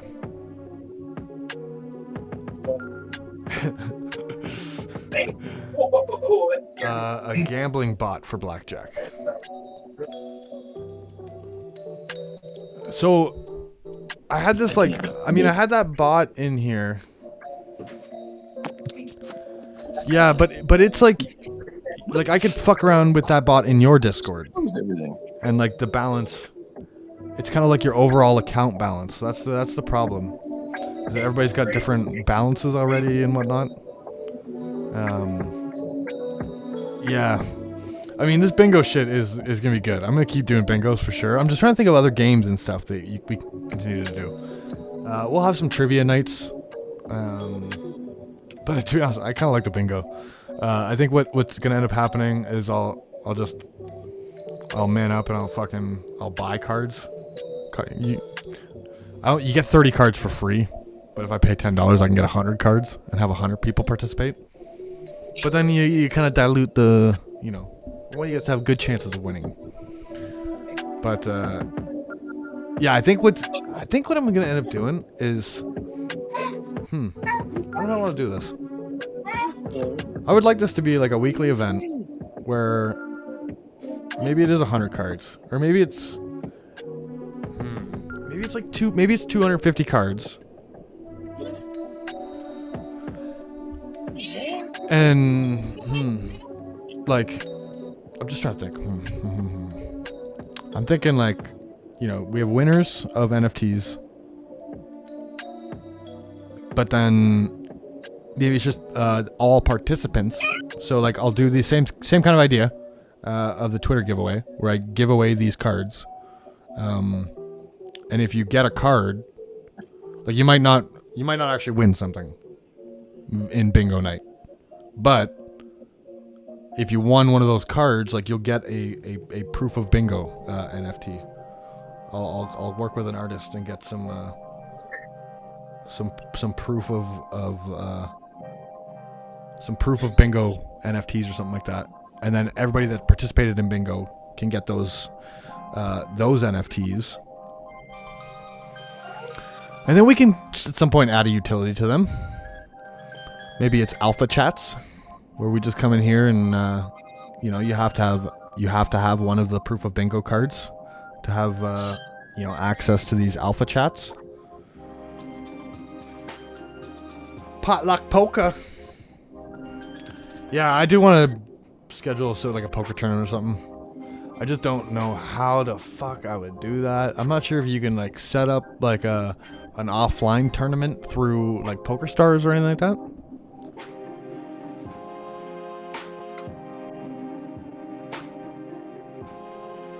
Yeah, it'd be sick, man. I'm telling you, in the metaverse, like, you know, everybody's our pigs and our creatures, and we have fucking potluck poker nights where you have to be, you got to be holding one of the potluck projects to be able to participate.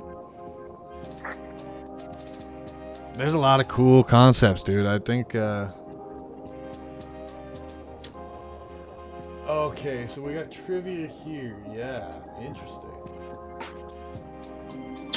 Quiz.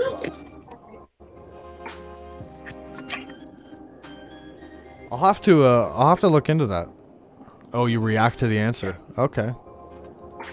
Yeah, man, there's some great bots. I'm just not very good at the fucking I'm not good at the tech aspect of this. I need to get a fucking mod guy.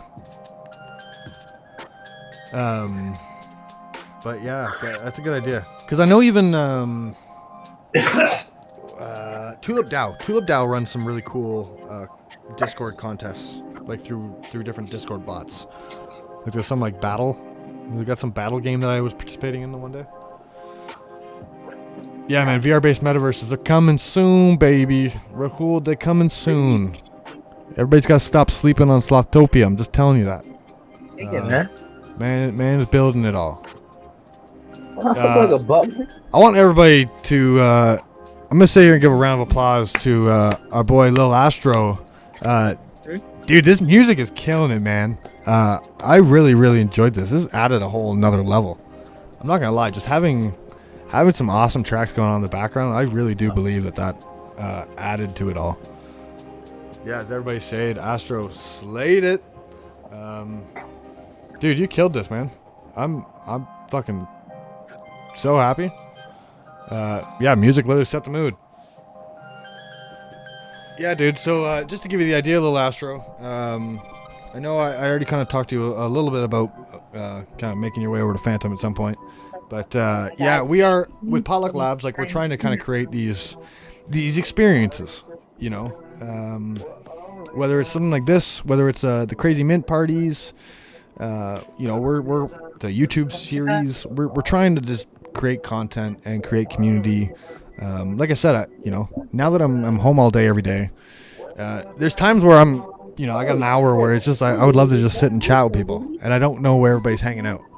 So what we're going to kind of try and do with Potluck is sort of build up a nice hub where you know that, like, if you're off, no matter what time zone you're in, if you're off, you'll know that there's some community shit popping off in the Potluck metaverse or in the Discord, wherever.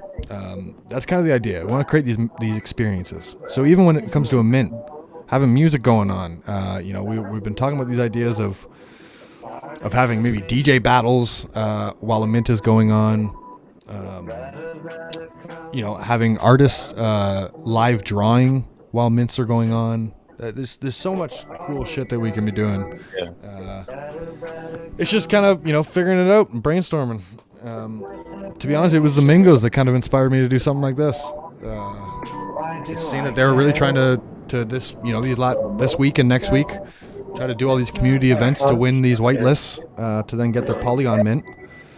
And at the same time, it helps build the community. So, super bullish, man. Super bullish. And then, Astro, like you said, man, you absolutely killed this. That STEM Bits fucking project, I highly recommend everybody go check that out. I'm gonna make sure I bridge some funds over to Polygon and support you, sir.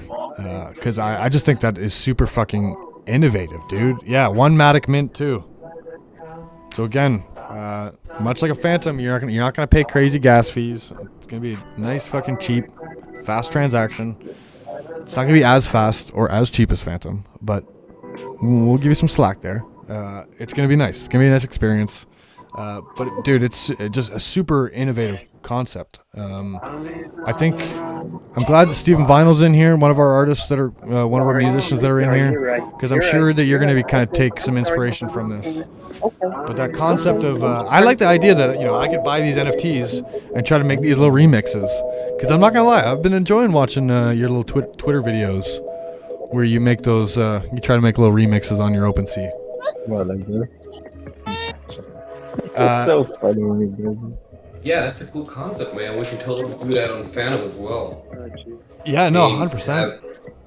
Have pieces of music and people that will definitely attract more musicians here.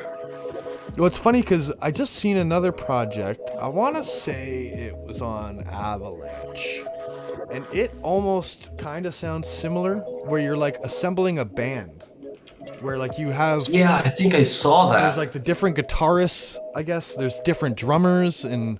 Dude, we had that idea with Aspen months ago, where he creates videos and I do the music, separate bass and drums and stuff like that. And then in order to play that full track, you have to have the whole band. But we just needed a way to execute that, Yep. There wasn't any way to execute that. Yeah, I forget what the fucking project's called. I just know it was... I found it when I was doing some of my AVAX hunting around. I was like the beginning of the year then when we thought of that, and Fantom didn't even had any dApps back then. I think. Yeah. Sure. Yeah. Fuck. I would love to know. I'm not gonna be able to find the tweet now where the fuck that project was. Damn it. Did I share it in that music group that we got? I think you did. Yeah. Wait. It's in there. Yeah. Because I think that's a really interesting concept.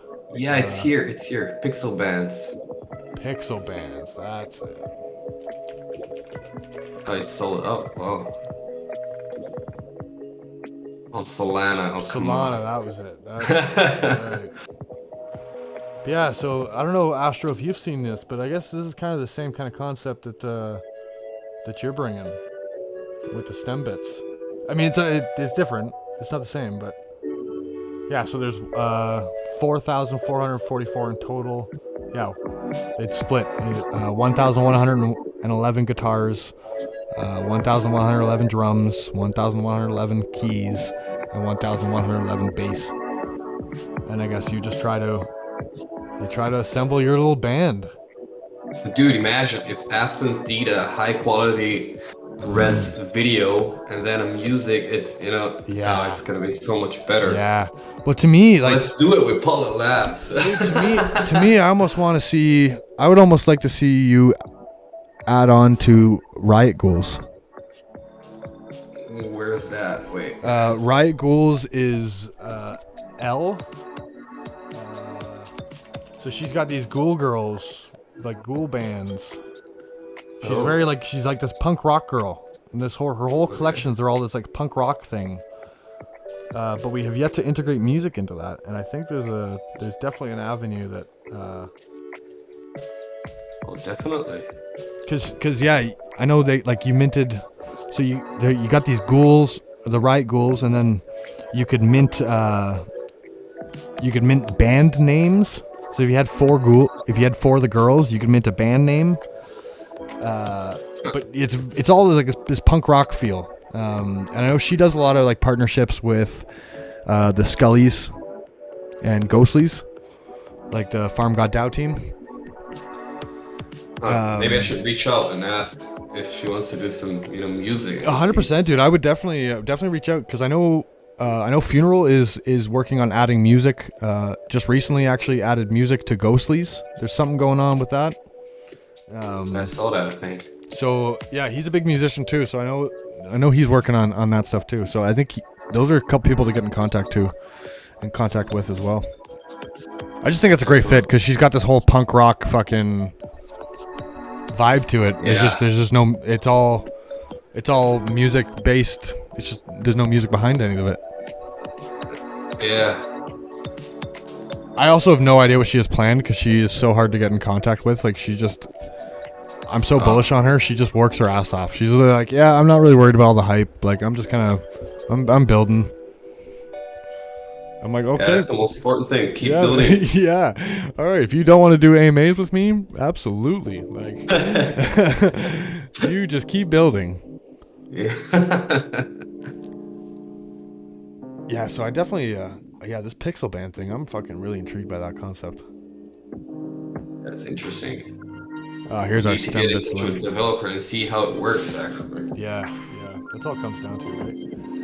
Anyways, guys, I really appreciate this. I'm gonna call it an end for the stream. Guys, thank you so much for hanging out. This was a great time. I had a lot of fun doing this. Tomorrow morning. Do it again. Proof of bingo. Yeah, proof of bingo.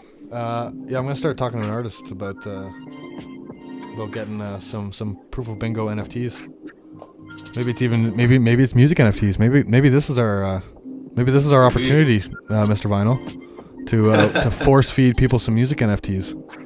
Oh yeah, let's do it. All right, ladies and gents. Fantom needs it. Yeah, man. I just think the whole fucking world needs it. I'm so excited for when when we really figure out this whole NFT economy. You read news articles about this whole gig economy that we've been entering. Like, there's always talk about this new gig economy, and it's like, well, now there's this tech that is literally seemingly built for the gig economy. Dude, Snoop Dogg just tweeted that it's the end of ticket sales with NFTs. Oh yeah, today he just tweeted that. So wow. Yeah, it's coming. Yeah, it's coming. Yeah. Yep. Super excited. Anyways, guys, thanks so much for hanging out. Again, Lil Astro, really appreciate you coming in here, DJing for us. Really added to the experience. Thank you so much. Also, get me your wallet because I got obviously a gift for you for hanging out and doing this for us. The crypto bats are minting, eh? Yeah, fuck. I'm supposed to get one of these, but I heard they're so expensive. It. Yeah, Astro, dude, you killed it.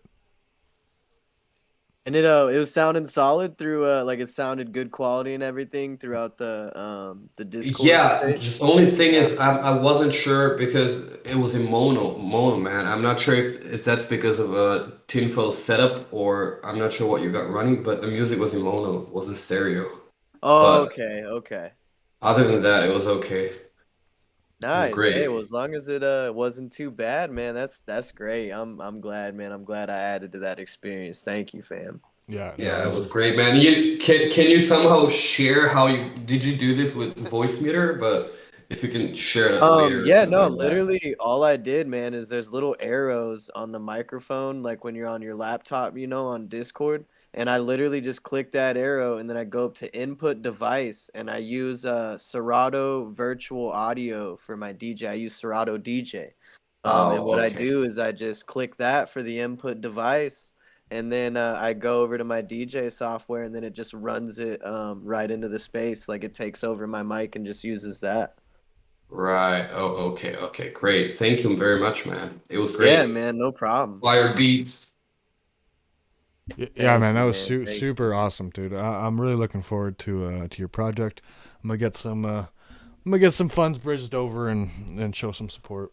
But Hey, yeah, thank feel you, free to man. drop You know what? your links right there. So that's awesome. I was gonna say too, those first 7 songs I played, like even the first one I started off with, like those were the stem bits tracks. Ah, nuts, eh? So I did start Nice. off with those first 7 right there. That's fucking awesome. Wow. No, love it, dude. I'm so excited, man. This is a super innovative project. You got my mind brewing big time. We have been trying to brainstorm in this space quite a bit on how we bring music to light in the NFT space. So I really appreciate you doing this, man. Hey, I'm excited, man. You know what, too? Like I was saying, like in the future, man, if this just takes off, which I mean, it's so unique that we're kind of thinking it is, man, we definitely want to do different blockchains and work with other musicians too. Just get other audio stems from people and things like that, and just really, get like almost a wave going or Dude, something. that gets super interesting when you get into that concept where, like, you get long term. Like I'm thinking, I'm thinking about rock. You got Randy Rhoads and Jimi Hendrix rocking the 2 guitars. You got maybe it's Perth playing drums, and then you pick your favorite artists that do each instrument. They could basically release almost these stems where now you're assembling these featured tracks between different artists, and you're creating your own little bands.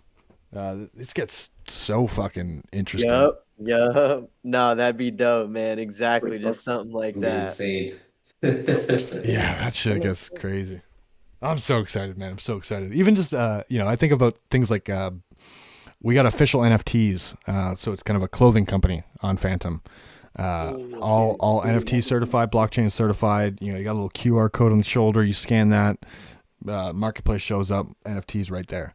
But when I first got my T-shirt, first concept that I thought of was like, dude, I want to see band T-shirts with this. Where, I want to. If I buy a T-shirt, maybe it's a certain track that is put behind that T-shirt, and you can scan the fucking barcode, and now it plays a track. Dude, can do that as a physical in the Thomas auction house. Yeah, 100%, man, 100%. That is so cool. That is so cool. You know what, too? I did a collab with like Skelelinks and Zombie Bits. I don't know if you know them in the space, but man, and Skelelinks, I guess, did make a sweater like that too. Oh. It's got that QR code that Yeah. every time someone scans it, just bumps that track. Oh, that's where things are gonna go, man. That's where it's gonna go. Yeah, I think it's so interesting, right? Like, you think back fucking 10 years and just how society was like, you'd stand outside, everybody's having a smoke. The whole smoking thing is kind of come to an end or attempting to come to an end. Maybe that's the future of socialization. It's kind of, you're on break and everybody's fucking scan their shit. Like, what are you into? Like, what kind of art are you into? What kind of art you got? What kind of music you got? Like, Oh, I think so, man. anyways, amigos, thanks so much once again for everybody that participated. Again, Astro, thanks for coming in here and doing that. Give me your wallet address so I can get you a little gift. Not sure if you got a Fantom NFT yet or not, but I don't. How do I make a Fantom wallet actually? so if you got a MetaMask actually, because Okay. Fantom's EVM Is it compatible. just my okay, cool. So you just you can just set up the Fantom Opera network on your MetaMask, and then it'll be this same wallet address as your Ethereum. Oh, okay. Dope. So I just send you my Ethereum address too, and that would also work for it. And then Yep. just set it up in MetaMask. Yeah, if you rock MetaMask, Oh, just rock that way. Awesome, man. No, I got you. That's cool. Yeah, I'm hyped for Fantom, man. I saw that it's like I was looking at it when it hit Binance too.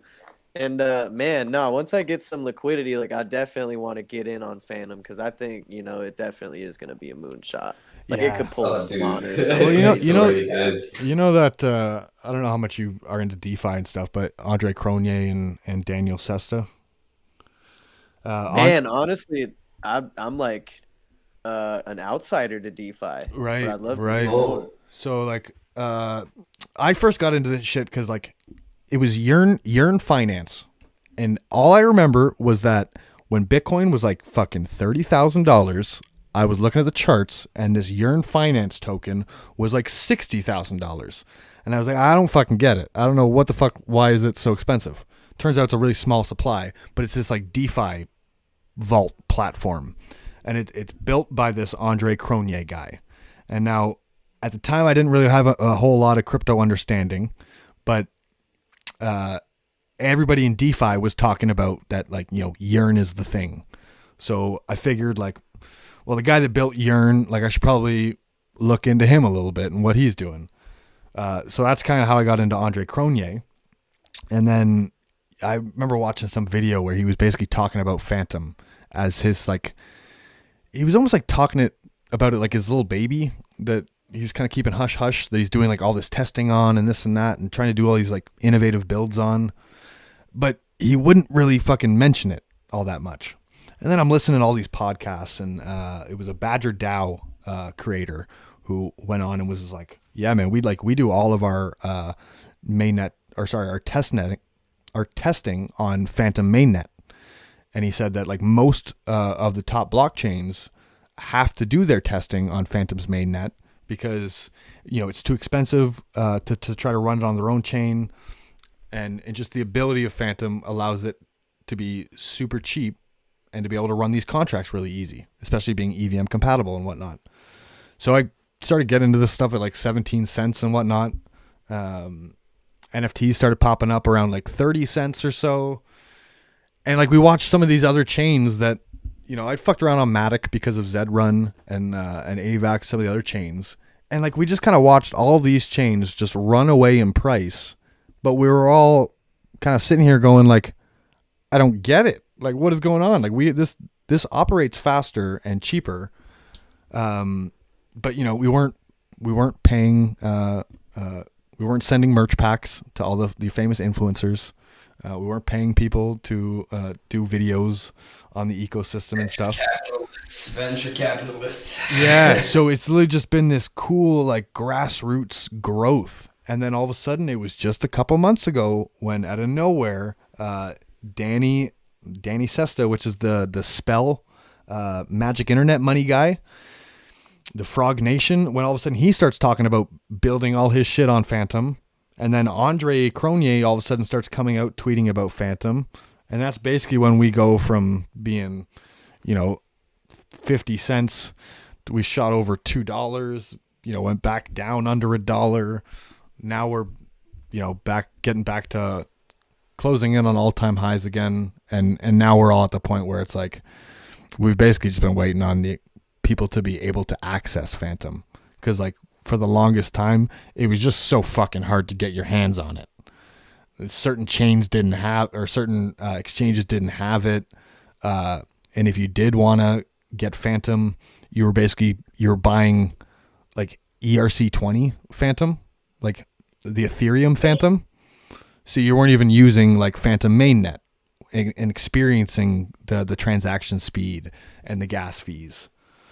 So now that number goes, you know, number go up's the best fucking marketing.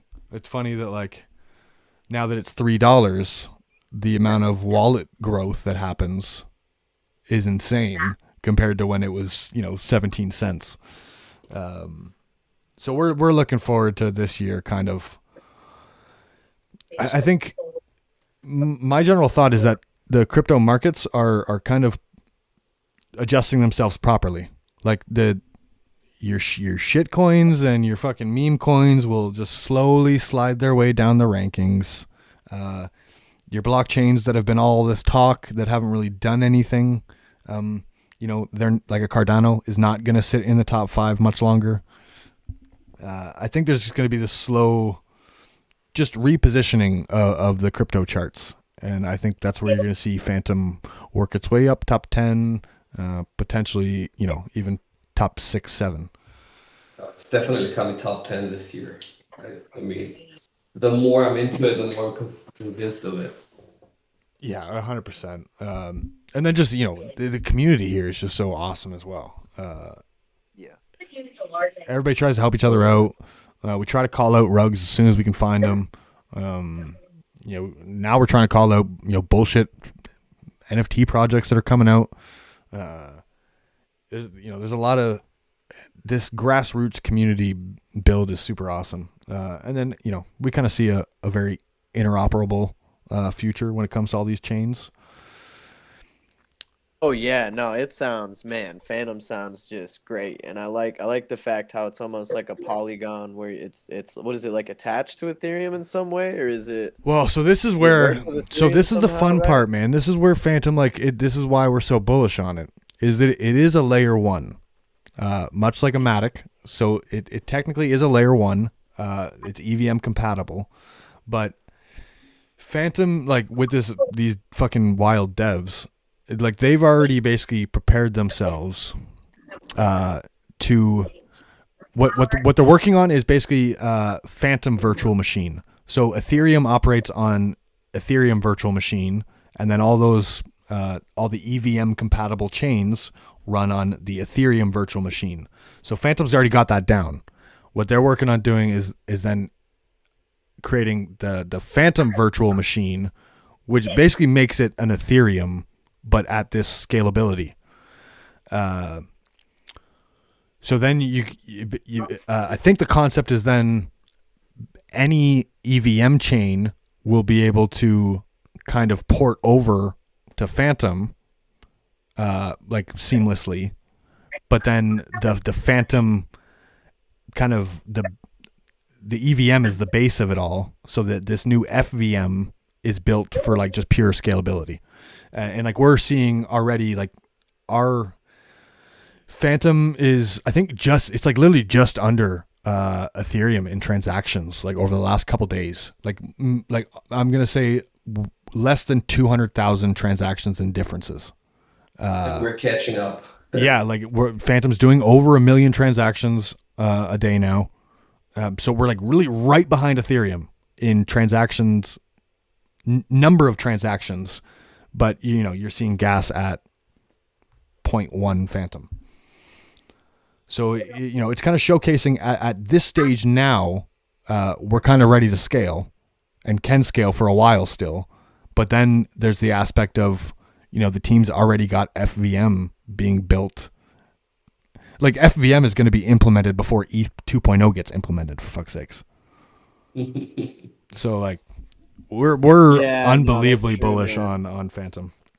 Yeah, and you know what? Where I think things like this, they're just gonna win because, man, Ethereum is not for users. That's for the blockchain. The gas fees, it's just not sustainable. Yep. You know what I'm saying? So and everybody knows this too. So that's cool, man. I didn't even know Fantom was worked with Ethereum like that. So that's hearing that makes it even cooler. So I'm liking this. I'm definitely digging it. And I was gonna say too, where do you mint Fantom NFTs at? Purchasing that. So they're a Fantom C or yeah. So we've got a couple marketplaces. We got one of our is called Paint Swap.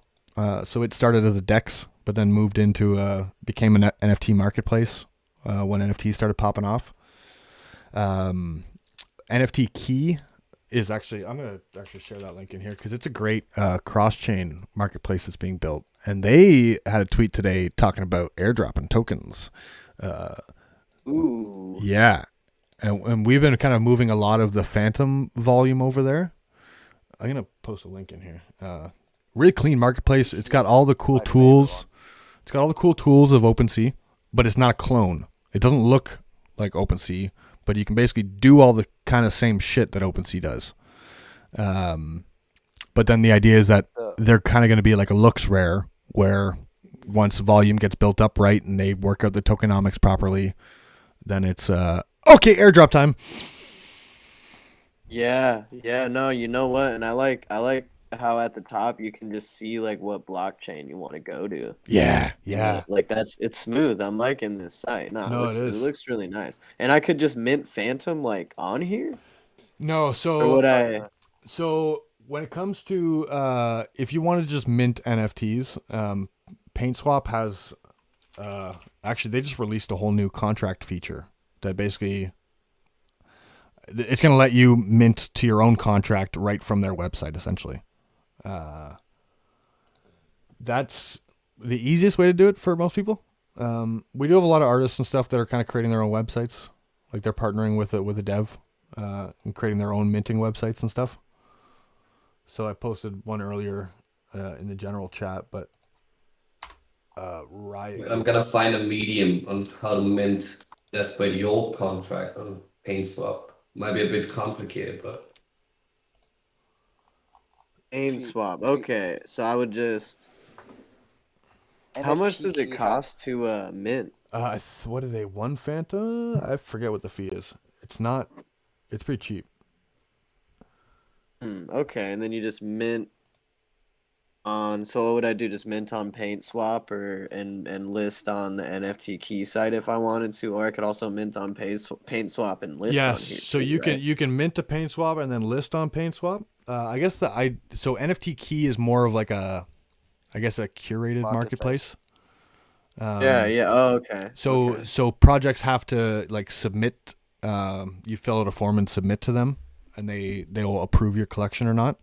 But then they have they got a team that will, like, they'll do all your rarity shit, and I've only heard amazing things from them from multiple different projects that have reached out to them.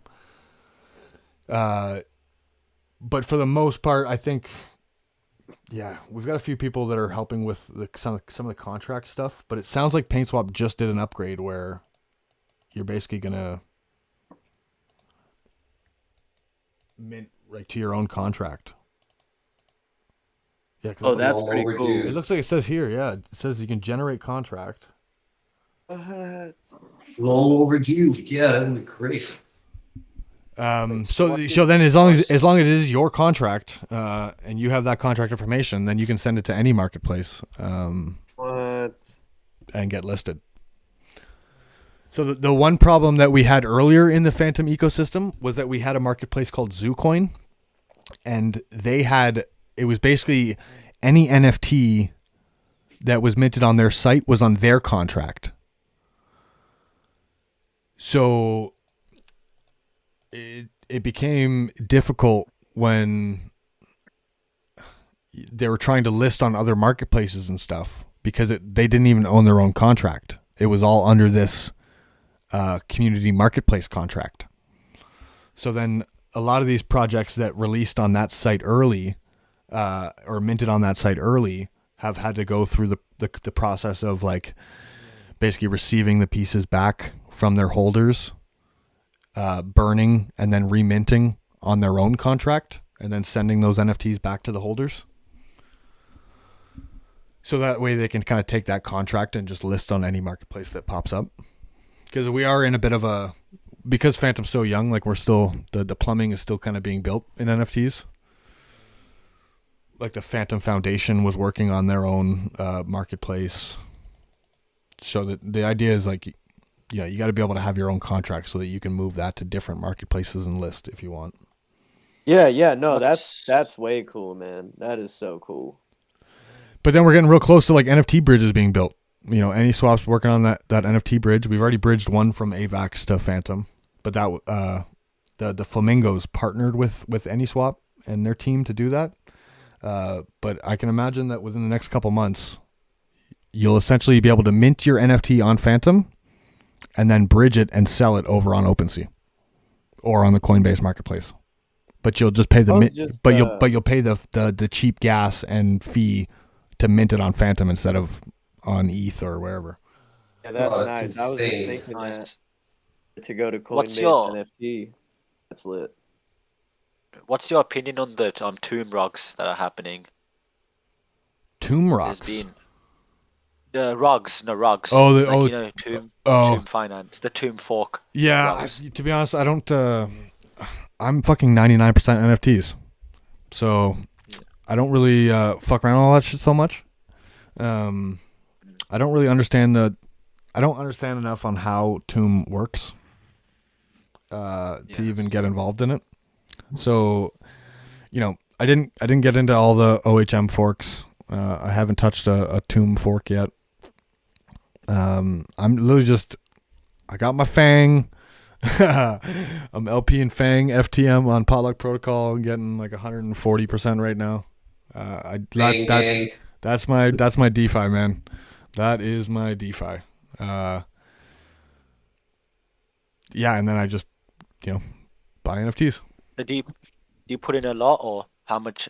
Like, do you put like a certain amount of your profits into Fang, or like percentage or something like that? No, I'm really a non-strategic investor. It's usually like if I have money, I'll buy 50% Fang, 50% FTM, and LP it. But I'm trying to grow a little bit of my. I'm trying to not be 99% NFTs. Like if I could get to 95% NFTs and then always have like 5%, farming. That I'd like to get into that more. So I am trying to kind of build up my farm a little bit right now. But I think I've got like maybe $5,000 in Potluck Protocol. Mm. And then I'm sitting on 4,000 NFTs. Oh my god, 4,000. Yeah. When did you start this? Well, I started buying NFTs. It would be March 2020, I guess. Wow. So I'm guessing Damn, so you're probably almost got in 2 years early. deep. Yeah, Axes were my first one. I bought Axes because my little brothers, man, I got two little brothers. They're 13 and 11 now. Just Minecraft and Roblox, non-fucking stop. The amount of money that I have personally spent on their birthdays and Christmases, whatever, buying them gift cards so they can buy their skins and all this shit. Yeah, the NFTs, I got into the idea of NFTs from listening to podcasts and them, the idea of them being in-game assets. The idea that Ethereum was kind of created on Vitalik getting fucked over in World of Warcraft. The concept of in-game assets was huge to me. And that's what I bought a team of Axes. There were, oh my god. three. I bought three of them. They were like $35 a piece at the time. The idea was to get my brothers to play Axes so that they could play to earn. I haven't got them to play the game once. Now the Axes are worth a hell of a lot more than they were. But that's how I got into NFTs originally. And I just actually released a Medium article. I should drop the link in here somewhere. I've seen a video about Axes. I don't know. I feel like they're not that effective now because you have to buy one for like $300 to just get into it. Yeah, it's a little bit weird now because it's almost at like it's like running. There's like sponsorship programs. Like the amount of DMs that I had people reaching out, wanting me to like use my Axes to, or I guess like I don't know. It's basically they play with my Axes, and then they get paid some of the small love potion or whatever. It's super interesting. I mean, people are renting. Yeah, I don't know if it's great for an American kid, but Filipino kid, those are different worlds. A dollar goes a whole different length. Kids in those countries playing this game, like it's a fucking life changing, literally life changing. Yeah. Here's my little article. Maybe I'll do a live read. Do a live read of my article. I'll bring out my my Audible voice. When part 2? Part 2 is gonna be coming. It's funny. I literally sat down. I was just gonna I've been thinking I want to start writing some threads out. I have a hard time sitting down writing, just personally, mentally. I just have a hard time sitting myself down and writing. I just tend to want to get thoughts out more through talk. But I sat down today and was like, I'm going to fucking write a little thread. Was going to be my, originally it started as what to look for in NFT projects, or what I look for in NFT projects. But then through the beginning, it was like, well, I got to kind of give my backstory a little bit, as to like how I came to some of this information. And then all of a sudden, an hour and a half went by and I'm 6 pages into my notepad And it's like, oh shit. All right, I got a little lost in this. Dude, this is really well written, right? Like it is well written. I appreciate It's that. more than a threat. Well, it's funny because I grew up all sports till the first 18 to 20 years of my life, all fucking sports. So I wanted to do sports broadcasting and whatnot. And in high school, I used to kind of write articles for a local sports magazine, but I would do these kind of like elaborate write-ups on certain athletes in our area that were doing special things or whatever. So I think that gave me a little bit of a slight writing background, but for the most part, like, I like to think my writing style is kind of more vocal, I guess. Like I want when you're reading it to like think that like I'm talking to you, sort of thing. Right. It's like reading a podcast, something like that. Yeah. Almost. At one point, it gets a little bit too much like reading a podcast. But yeah, that's kind of the vibe that I like to put out. So yeah, I'll do a little live read. Yeah. Right. So it's been a life-changing couple of years in crypto now. At the beginning of COVID, I was a 9-to-5 carpenter doing 3 hours of commuting a day, scared as hell that the world going on lockdown was going to cause some serious economic problems. While being classified as an essential worker, which to this day I fucking can't stand, during the pandemic I took as much time as possible to learn about the economic system and ways to catch up during these trying times. I remember hearing a billionaire say something about the rich getting richer during crisis, and through my research it all came down to inflation and owning assets. Now, during times of massive financial bailouts and money printings, it causes severe inflation of scarce assets. And having the idea in my head of a financial system collapsing, I thought a lot about gold and silver. To be honest, I listened to a lot of Peter Schiff. Probably cost me a bit of money, but the principle was still there. Sound money is needed. That's when I caught the price of Bitcoin. It was at $13K. I remember back to 2013 when I was in college for broadcasting, and a bunch of these nerds in my program were talking about Bitcoin. Now, back then, I just thought of it was magic internet money. Nothing to it. I also was ignorant to the financial system and kind of overall global corruption at the time, so I took zero interest. But it was way fucking cheaper than $13K, and that's for sure. Walking into the convenience store to grab a pack of smokes in my hometown of 40,000 people after work one day, I happened to spot a Bitcoin ATM, and that was the light bulb moment where I was like, fuck it. Went down, Googled the best Bitcoin wallets, downloaded an Exodus wallet, and I quickly did some budgeting in my head of what I needed for the week to get by. You know, gas, groceries, rent, blah, blah. Figured out I had threw $50 into the ATM. By the time I was back in my car, I had a tiny fraction of Bitcoin, but was pumped as hell. I became addicted to trying to learn everything about Bitcoin, the financial system, and how this was going to change the world.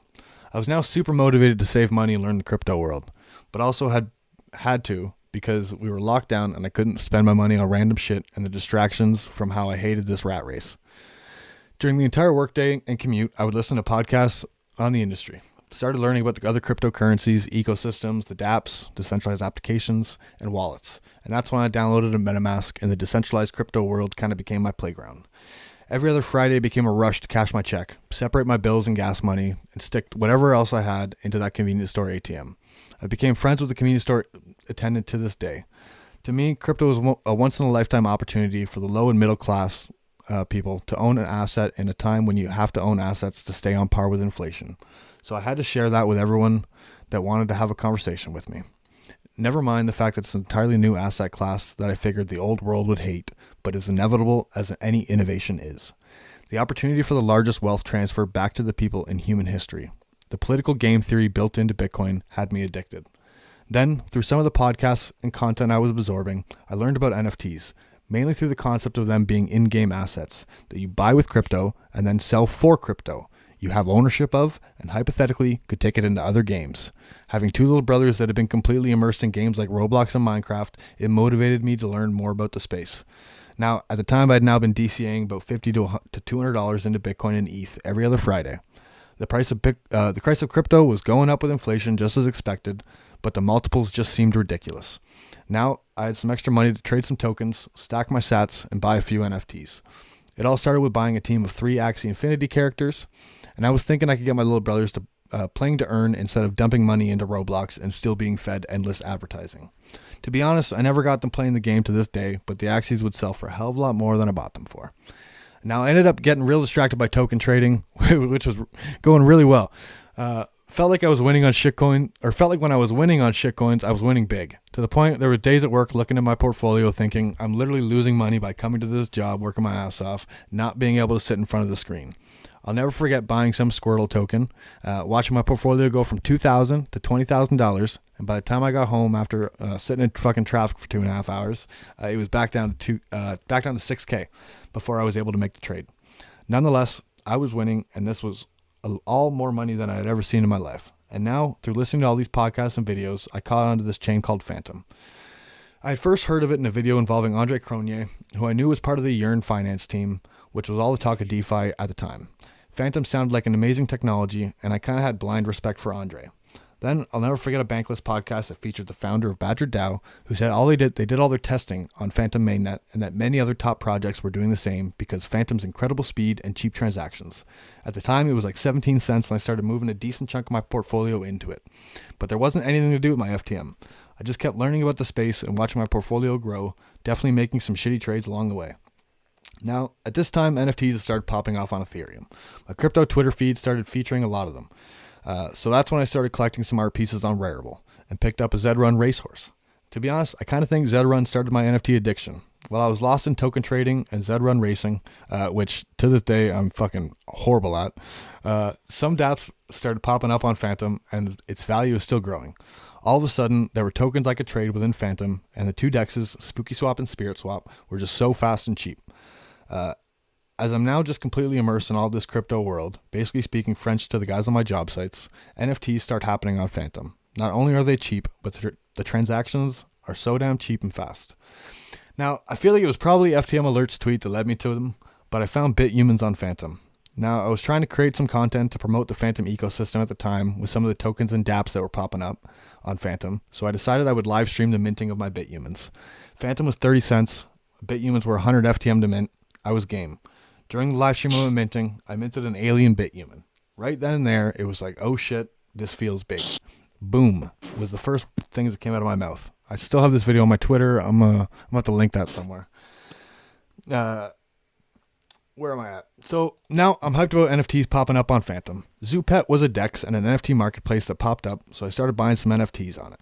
In hindsight, it's wild because I've already bought and sold some of the pieces from the biggest NFT legends like Clockworky and Selic long before I knew them as artists and the legends that they are becoming. That's where quite a few of the OGs started their collections. We also had some other mints going on like Fantoms, which was the first ERC 721 on Fantom, and the low effort copy-paste FTM punks. I probably minted way too many of them. Not to be mistaken for Fantom punks, which are the badass 101s that started on the Zoopet collection.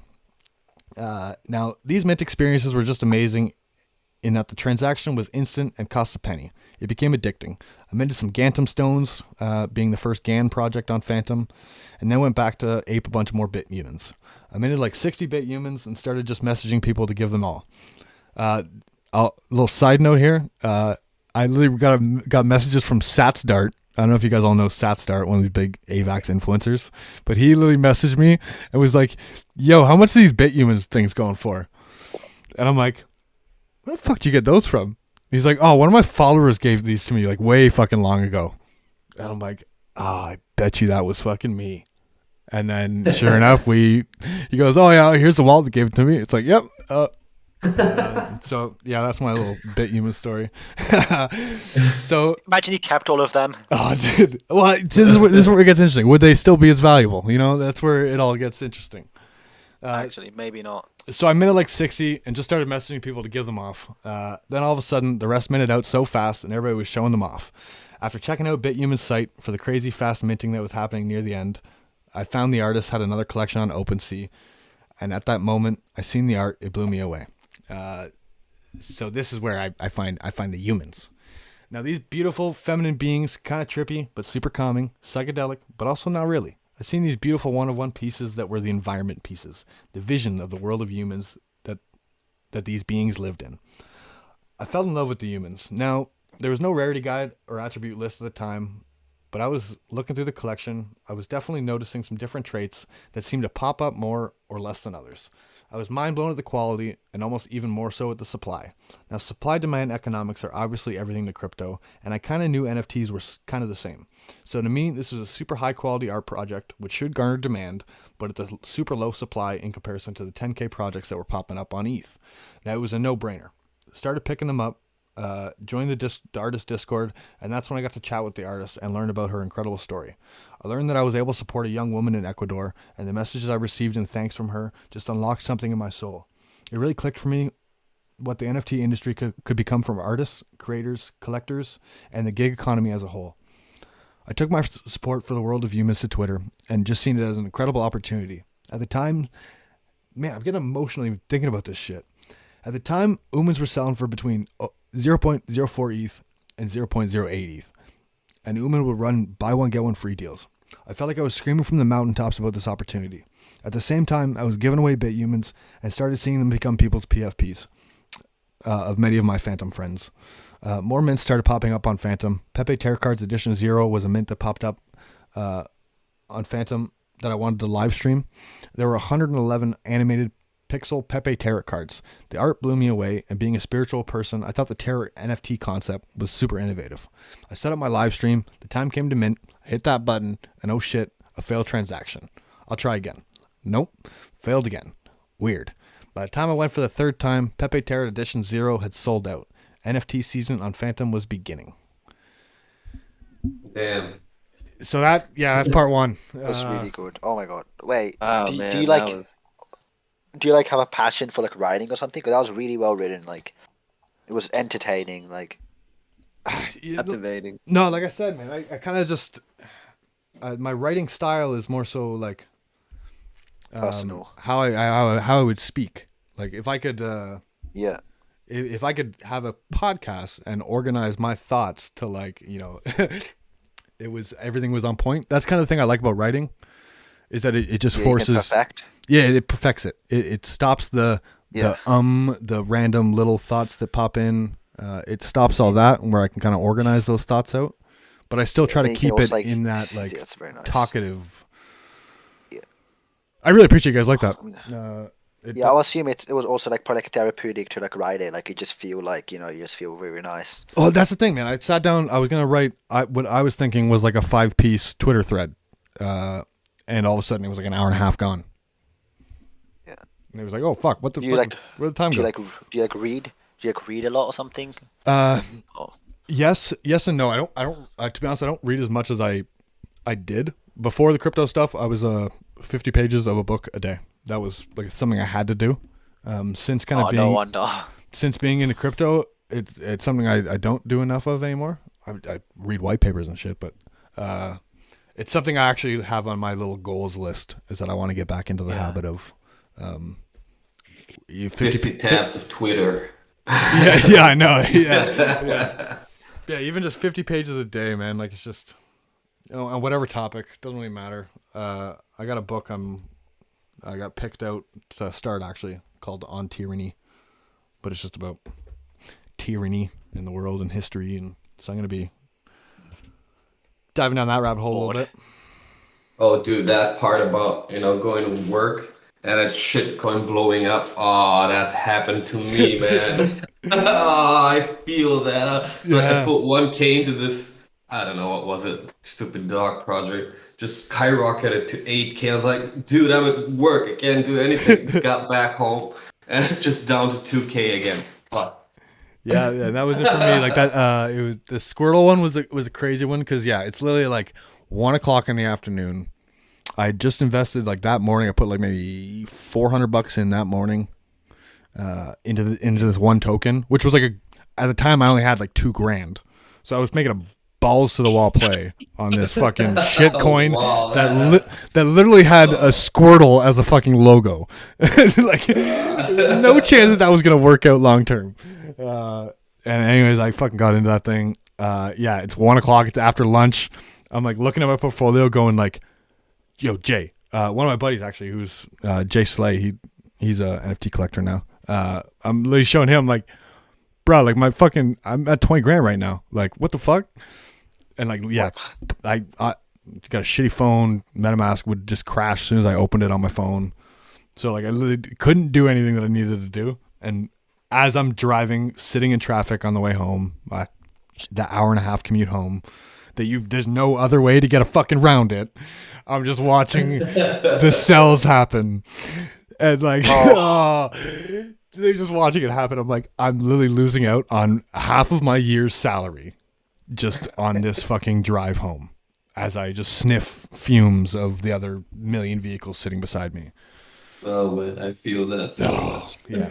And like it happens on a bunch, right? Like it happens on a bunch of coins where it's like, you know, $200 becomes $4,000 and then it goes back down to $1,000.